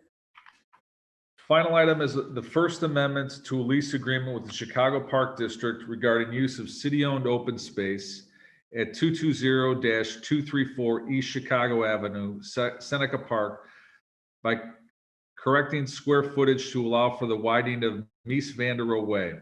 I make the same motion if there's no objection. Hearing no objection, so ordered. At the September 23rd meeting, there was also a subject matter hearing regarding the inclusionary housing staff report and affordability requirement ordinance. No vote was taken at this time. Would encourage my colleagues to make comments to the ARO comment at cityofchicago.org on this proposed report. Madam President, that concludes my report. Thank you, Chairman Osterman. Next is the Committee on License and Consumer Protection. Chairman Mitz. Thank you, Madam President and members of the City Council. I'm reporting for the Committee on Licensing and Consumer Protection. We held a virtual meeting on September the 30th, 2020, and the following items were passed by the committee. Item number 82020-102, the appointment of Laura Perry as member of the License Appeal Commission. I move that the City Council concur in the recommendation of the License Committee and pass this item by the same roll call vote as item number 1 of the Committee on Finance report. Same unsuccessful motion to reconsider. Seeing no objection, so ordered. Item number 2, S02020-4588 was a substitute ordinance to amend the Municipal Code of Chicago regarding regulating of low-speed electrical vehicles. I move passage of this item by the same motion if there's no objection. Madam President. The chair recognizes Alderman Lopez. Thank you, Madam President. I just wish to be recorded as no on this item, please. So reflected. Thank you.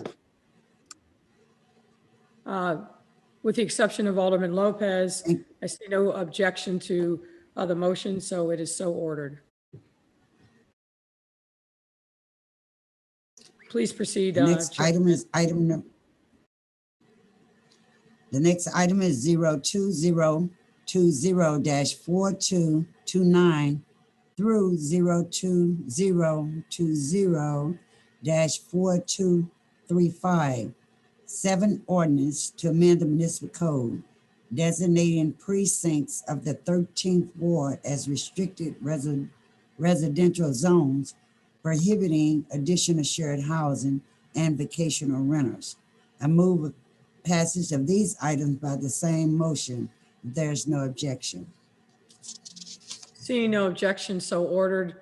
Alderman Quinn. And last, testament to diligence. Please proceed. Lastly, thank you. Lastly, we had 4 ordinances regarding moratoriums in the 1st, 27th, 44th, and the 50th Ward. I move passage of these items by the same motion if there's no objection. Hearing no objection, so ordered. Thank you, Madam President. That concludes my report. Thank you, Madam Chairman. Next up is the Committee on Pedestrian and Traffic Safety. Chairman Burnett.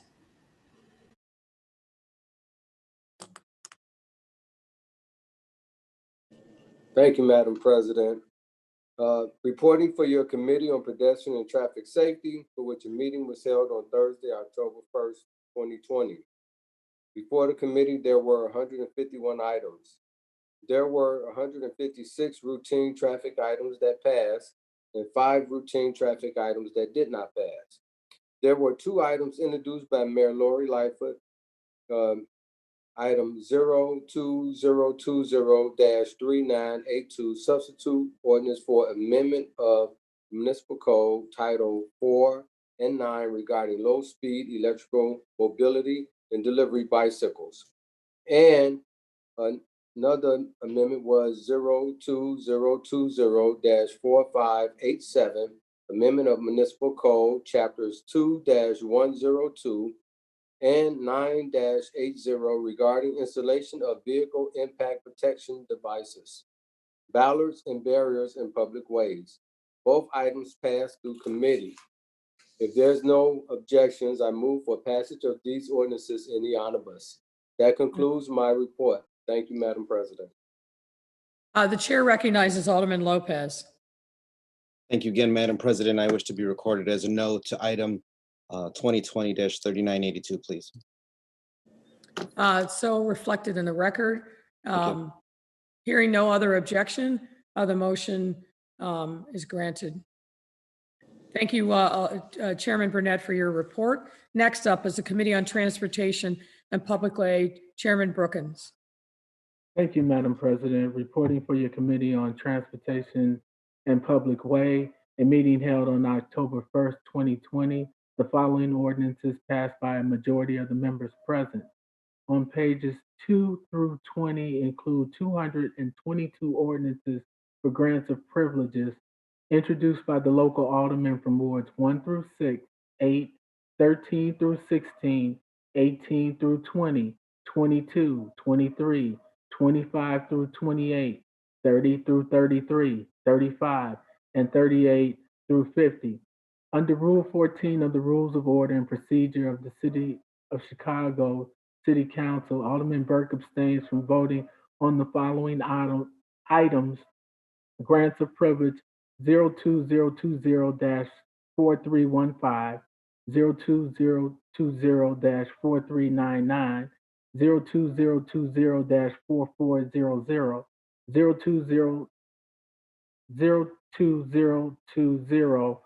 02020-4401, 02020-4402, and 02020-4425. Due to practicing law with other attorneys in the law firm, other attorneys in the firm represented Community First Healthcare of Illinois, Inc., AG OCG 360 North Michigan, LLC, and Metro Market within the preceding 12 months in the property tax appeals at the Cook County Assessor, Cook County Board of Review, and Cook County Property Tax Appeals Board. Page 21 include 9 ordinances for canopies introduced by local aldermen from wards 4, 27, 42, 45, and 46. Page 22 through 24 include 23 ordinances for miscellaneous items introduced by local aldermen from wards 3, 11, 19, 22, 23, 25, 27, 30, 32, 38, 43, and 44. Page 25 includes 2 subdivision ordinances located in the 4th and 19th wards. Page 26 includes 1 vacation ordinance located in the 11th ward. Madam President, if there are no objections, I move passage of these items by the last most favorable roll call vote of the Committee on Finance and the associated unsuccessful motion to reconsider. Seeing no objections, so ordered. Madam President, this concludes my report. Thank you, Chairman Brookins. Next up is the Committee on Zoning, Landmarks, and Building Standards, Chairman Tunney.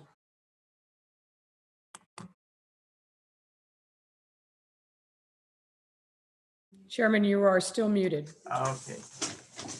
Now you're good. Yeah. All right. Thank you, Madam Mayor. Nice work, Tom. Madam President, members of the City Council, presenting a series of reports for your Committee on Zoning, Landmarks, and Building Standards, which held a meeting on October 6, 2020, and reconvened on October 7th, 2020. These reports are grouped for convenience. The following items were passed by a majority of the members present.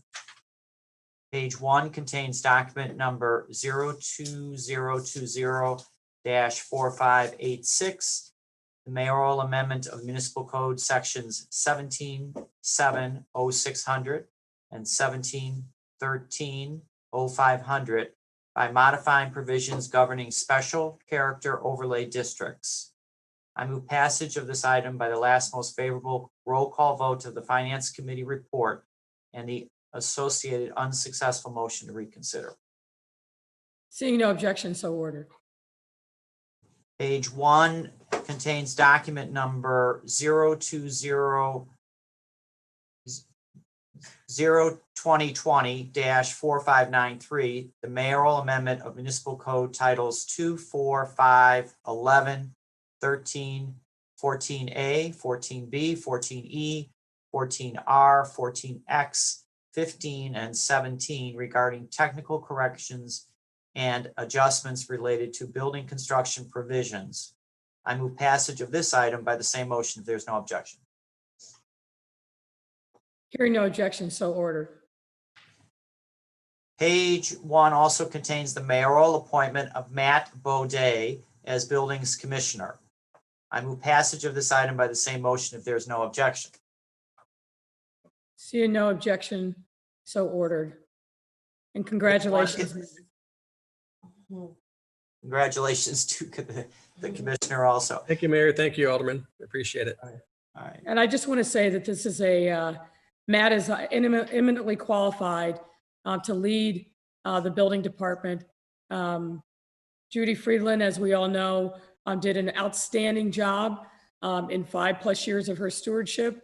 I have no doubt whatsoever that Matt will pick up and already has where Judy left off. And I'm particularly proud because with his appointment, he becomes the first ever Native American commissioner in the history of the city of Chicago. So Matt, to you and your family, I know your father would be quite proud. Thank you so much for your service and your commitment to our city.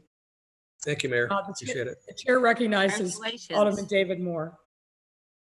Yes, congratulations, Matt. And again, I want to thank you for our meeting. I know I had asked for some information from the chair for the committee regarding the salaries, but I guess that's not available for, of course, because of the budget isn't out for 2021. So I just, in that, recognizing that the mayor has made and I support the mayor's appointment, but also her elevation of Marlene Hopkins.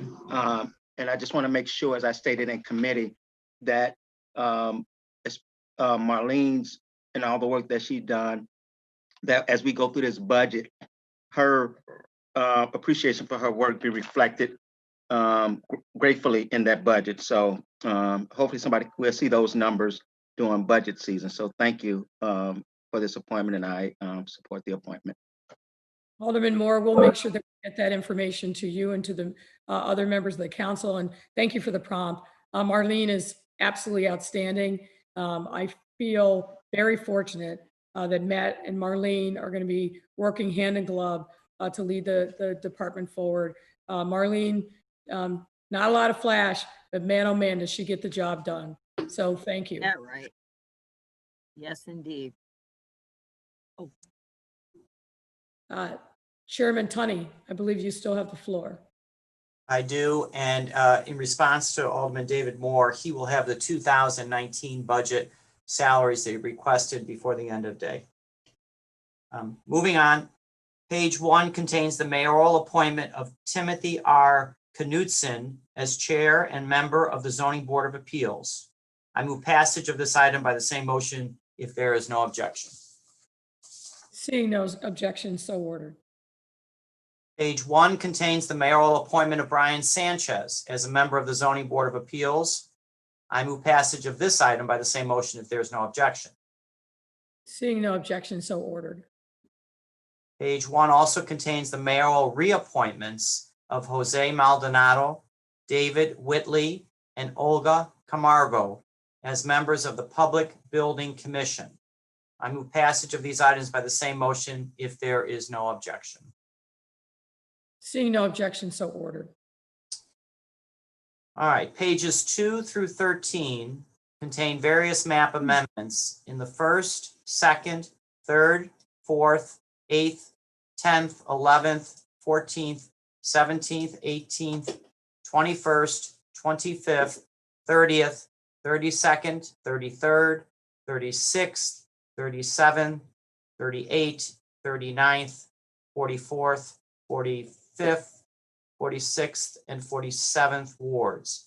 I move passage of these items by the same motion if there's no objection, noting that Alderman Gregory Mitchell would like to be recorded as voting no on document number 02020-4539 for the address commonly known as 9737 South Torrance.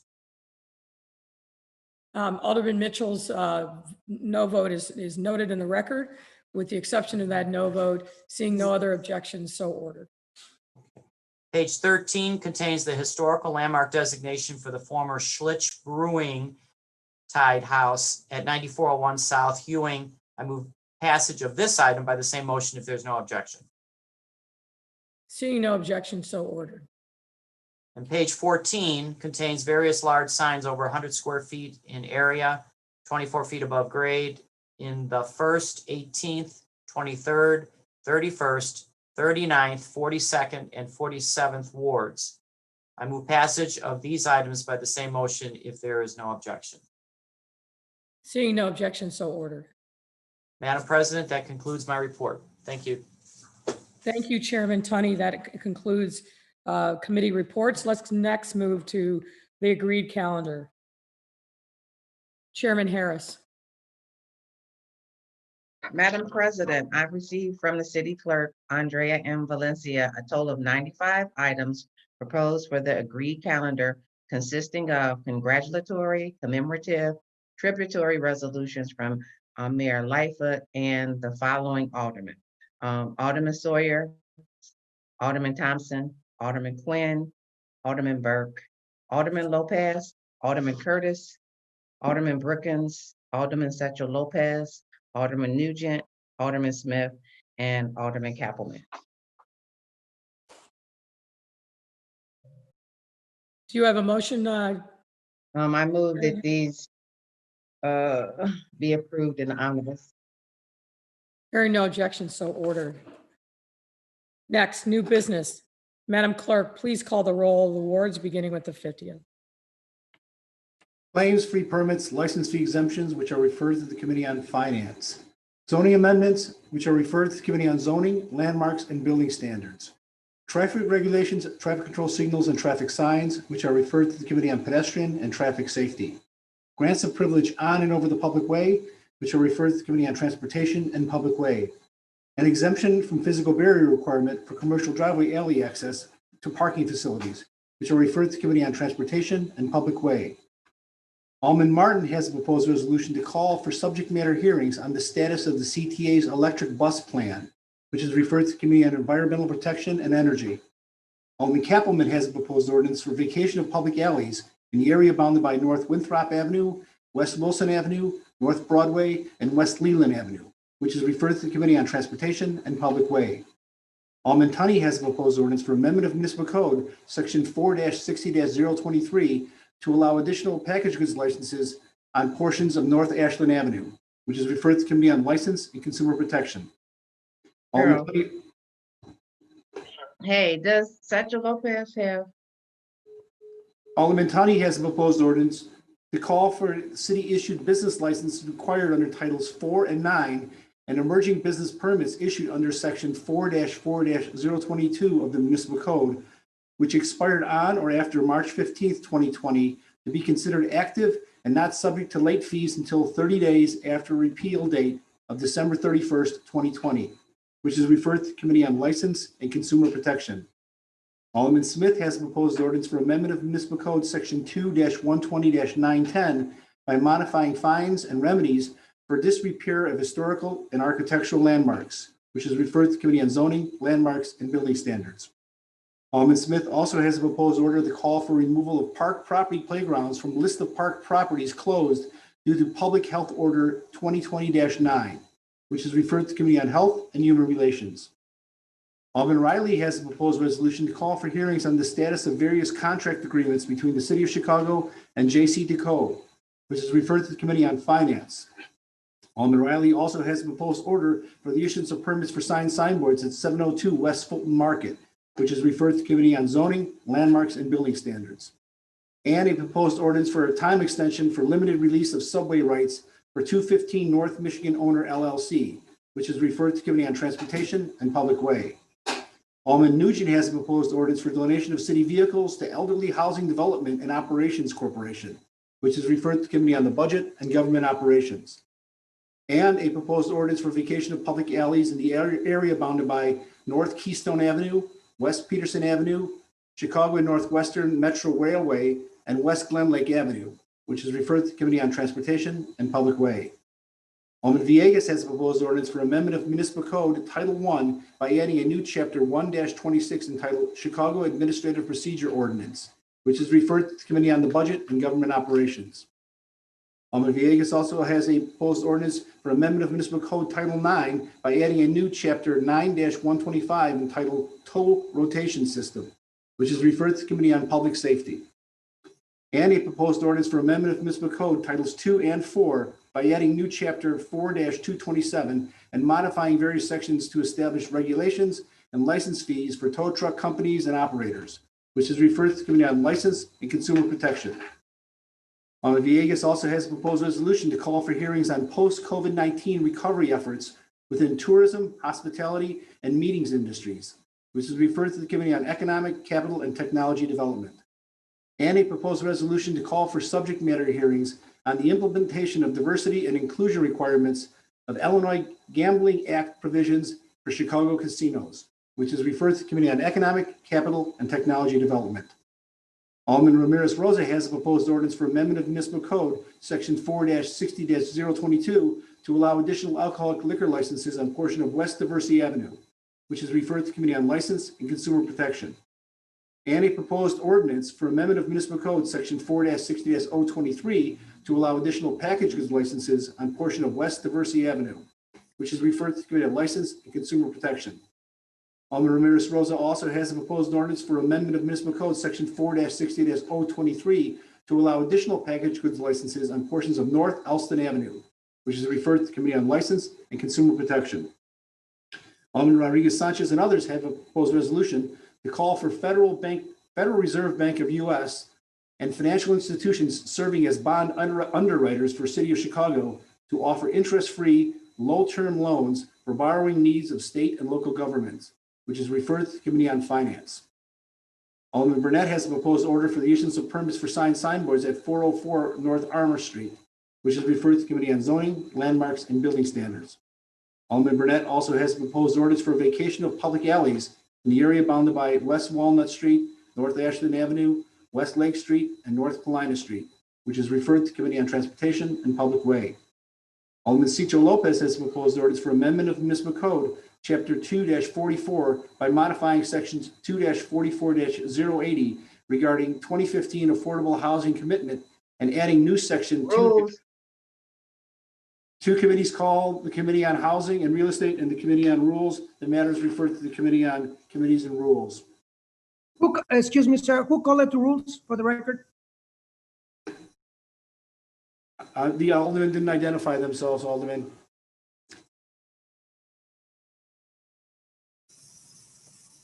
Open it.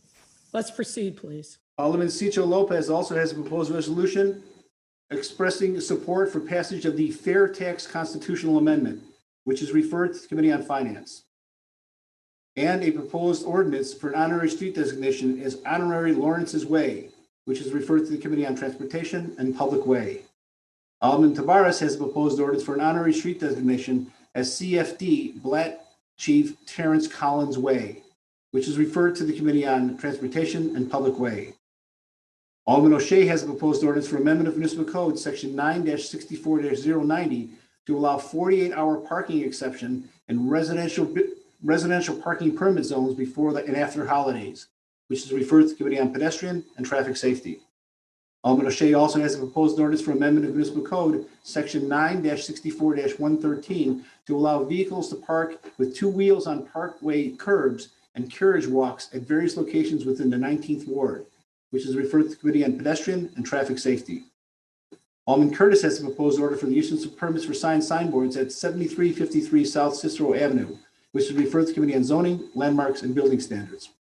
Alderman Lopez has a proposed resolution for amendment of City Council Rules of Order and Procedure by modifying Rule 39E to require all pertinent information related to City Council member participation via remote meetings to be distributed to all members not less than 48 hours in advance of the meetings, which is referred to the Committee on Committees and Rules. Alderman Lopez has proposed ordinance for amendment of municipal code, section 2-8-050, to modify use of expenditures from aldermanic expense allowance funds, which is referred to the Committee on Committees and Rules. Alderman Lopez also has a proposed order to call for the Chicago Police Department to issue a 6-month no-knock warrant moratorium, which is referred to the Committee on Public Safety. Alderman Lopez also has a proposed resolution to call for hearings on existing anti-violence plans and programs, funding initiatives, short and long-term policy goals and metrics, and reducing preventable causes of violence, and updates on trauma-based initiatives outlined by Chicago Recovery Task Force, which is referred to the Committee on Health and Human Relations. Alderman Lopez also has a proposed resolution to call for the Superintendent of Police and the Deputy Mayor for Public Safety to elicit testimony regarding current and recurrent training on police apprehension policies and techniques and public perception and fiscal impact of excessive force complaints, which is referred to the Committee on Public Safety. Alderman Cardenas has a proposed ordinance for amendment of Municipal Code, Chapter 2-120, by adding a new Article 6 to establish Chicago Climate Commission, which is referred to the Committee on Environmental Protection and Energy. Alderman Garza and others have a proposed resolution to call for City Colleges of Chicago to reach new collective bargaining agreement with part-time adjunct union CCC LOC, which is referred to the Committee on Workforce Development. Alderman Beal has a proposed ordinance for amendment of Municipal Code, Section 4-60-023, to disallow additional package goods licenses on portion of East 103rd Street, which is referred to the Committee on License and Consumer Protection. Alderman Dowell has a proposed order for the issuance of permits for signboards at 123 East Cermak Road, which is referred to the Committee on Zoning, Landmarks, and Building Standards. Alderman Hopkins has a proposed ordinance for amendment of Municipal Code, Section 4-60-022, to allow additional alcoholic liquor licenses on portion of North Ashland Avenue, which is referred to the Committee on License and Consumer Protection. Alderman Laspada and Alderman Martin have a proposed resolution to call for subject matter hearings on potential issuance of pension obligation bonds targeted towards city's pension requirements, which is referred to the Committee on Finance. Alderman Laspada and others have a proposed resolution to call for hearings on expanding community-based domestic sexual and gender-based violence prevention programming, which is referred to the Committee on Health and Human Relations. Budget. Apologies, I didn't hear that. Budget. Two committees having been called, the Committee on Human Relations and the Committee on the Budget, the matters referred to the Committee on Rules. Your Honor, that concludes the aldermanic introductions. Thank you, sir. Next is the approval of the journal. Alderman Mitchell. Madam President, I'm not aware of any corrections to the journal and move that it be approved by the same roll call vote that was applied to determine quorum. Hearing no objections, so ordered. The motion is carried. Unfinished business, Alderman Mitchell. Madam President, I'm not aware of any unfinished business. Next is miscellaneous business, Alderman Mitchell. I'm not aware of any miscellaneous business. Alderman Mitchell, can you provide the date and time of the next meeting? I provided an ordinance to the clerk setting the date and time of the next meeting of the City Council for Monday, November 16, 2020 at 10 a.m. Madam Clerk, please read the ordinance. Because an in-person meeting is not practical or prudent due to COVID-19, the next regular meeting of the City Council, in accordance with applicable law, should be conducted by video conference on Monday, November 16, 2020, beginning at 10 a.m., and shall provide for remote participation and remote viewing by members of the public. If prior to then the Commissioner of Health issues a written determination that the City Council can safely proceed with an in-person meeting, the meeting will be held at a location to be determined that can be safely accommodate a City Council meeting. Any such written determination will be posted on the City Clerk's website along with an amended meeting agenda, which will include a fixed location by 10 a.m. on Thursday, November 12th, 2020. This ordinance shall take effect and be enforced from here and after its passage. Thank you, Madam Clerk. But I do want to remind members of the body that we will be reconvening on October 21st for the budget address. Alderman Mitchell, do you have a motion? Madam President, I move passage in the omnibus. Alderman Lopez, put your hand down. So hearing no objection, so ordered. Omnibus, roll call on the omnibus. Will the alderman please make sure that their microphones are unmuted for the call? Alderman, one moment. Alderman Lopez, do you wish to be recognized? Now I do, yes. Yes, Madam President. Please proceed. Thank you, Madam President. I move for the temporary suspension of the rules to allow for the opportunity to recognize your resolution regarding Hispanic Heritage Month before the approval of the omnibus. Hearing no objection, so ordered. Would you like to speak on that resolution, sir? Thank you. Thank you, Madam President, members of the committee, council, excuse me. I know it's been a long day, but I wanted to take a moment to recognize and thank the mayor for her second resolution honoring Hispanic Heritage Month, which has gone on from September 15th and ends on October 15th. Latinos make up 1/3 of the city of Chicago, and it should not go unnoticed. The value and productivity and beauty that we bring to this city.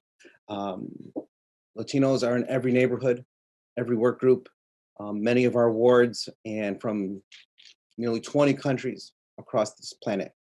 And I, as a proud great-grandson of immigrants, know that our value is deeply entrenched in this city. And I encourage all of my members to take a moment to just recognize that fact before we end for the day. Thank you, Madam President. Thank you, Alderman Lopez. I'm good. Give me a minute. Alderman Burnett, if I could ask you to please mute your phone. We are now at the moment of the omnibus roll call on the omnibus. Will the alderman please mute your phone while you're not talking, but unmute when you move to talk. Madam Clerk. Alderman LaSpada. Aye. Alderman LaSpada is an aye. Alderman Hopkins. Aye. Alderman Hopkins is an aye. Alderman Dow. Alderman Dow is an aye. Alderman King. Aye. Alderman King is an aye. Alderman Harrison. Aye. Alderman Harrison is an aye. Alderman Sawyer. Aye. Alderman Sawyer is an aye. Alderman Mitchell. Aye. Alderman Mitchell is an aye. Alderman Harris. Aye. Alderman Harris is an aye. Alderman Beal. Yep. Alderman Beal is an aye. Alderman Zalowski Garza. Yes. Alderman Garza is an aye. Alderman Thompson. Aye. Alderman Thompson is an aye. Alderman Cardenas. Alderman Quinn. Aye. Alderman Cardenas, aye. Alderman Cardenas is an aye. Alderman Quinn. Aye. Alderman Quinn is an aye. Alderman Burke. Aye. Alderman Burke is an aye. Alderman Lopez. Aye. Lopez is an aye. Alderman Coleman. Aye. Alderman Coleman is an aye. Alderman Moore. Aye. Alderman Moore is an aye. Alderman Curtis. Aye. Curtis is an aye. Alderman O'Shea. Aye. Alderman O'Shea is an aye. Alderman Taylor. Aye. Alderman Taylor is an aye. Alderman Brookins. Aye. Alderman Brookins is an aye. Alderman Rodriguez. Aye. Alderman Rodriguez is an aye. Alderman Tabarez. Aye. Alderman Tabarez is an aye. Alderman Scott. Aye. Alderman Scott is an aye. Alderman Cicho Lopez. Aye. Alderman Cicho Lopez is an aye. Alderman Maldonado. Aye. Alderman Maldonado is an aye. Alderman Burnett. Aye. Alderman Burnett is an aye. Alderman Irvin. Aye. Alderman Irvin is an aye. Alderman Talaferro. Aye. Alderman Talaferro is an aye. Alderman Raboyes. Alderman Cardona. Aye. Alderman Cardona is an aye. Alderman Wagaspack. Aye. Alderman Wagaspack is an aye. Alderman Rodriguez Sanchez. Aye. Alderman Rodriguez Sanchez is an aye. Alderman Austin. Aye. Alderman Austin is an aye. Alderman Ramirez Rosa. Aye. Alderman Ramirez Rosa is an aye. Alderman Villegas. Aye. Alderman Villegas is an aye. Alderman Mitz. Aye. Alderman Mitz is an aye. Alderman Spasado. Yes. Alderman Spasado is an aye. Alderman Nugent. Aye. Sorry, Alderman Nugent. Aye. Yes. Alderman Nugent is an aye. Alderman Vasquez. Aye. Alderman Vasquez is an aye. Alderman Napolitano. Aye. Alderman Napolitano is an aye. Alderman Riley. Aye. Alderman Riley is an aye. Alderman Smith. Aye. Alderman Smith is an aye. Alderman Tunney. Aye. Alderman Tunney is an aye. Alderman Gardner. Aye. Alderman Gardner is an aye. Alderman Cappleman. Sorry, aye. Alderman Cappleman is an aye. Alderman Martin. Aye. Alderman Martin is an aye. Alderman Osterman. Aye. Alderman Osterman is an aye. Alderman Haddon. Aye. Alderman Haddon is an aye. Alderman Silverstein. Aye. Alderman Silverstein is an aye. Your Honor, there are 49 yeas, no nays. Thank you. The matter passes. Alderman Thompson on the motion for reconsideration. Madam President, I motion that we reconsider this vote and adjourn soon. One thing at a time. Okay. All those in favor of the motion for reconsideration of the omnibus signify by saying aye. Aye. All those opposed say nay. No. The motion for reconsideration fails. Alderman Mitchell on a motion to adjourn. Madam President, there'll be no further business before the body. That we adjourn on the same roll call vote that was applied to determine quorum. Hearing no objection, so ordered, and this city council meeting is adjourned. Thank you all. Have a nice Thank day. you.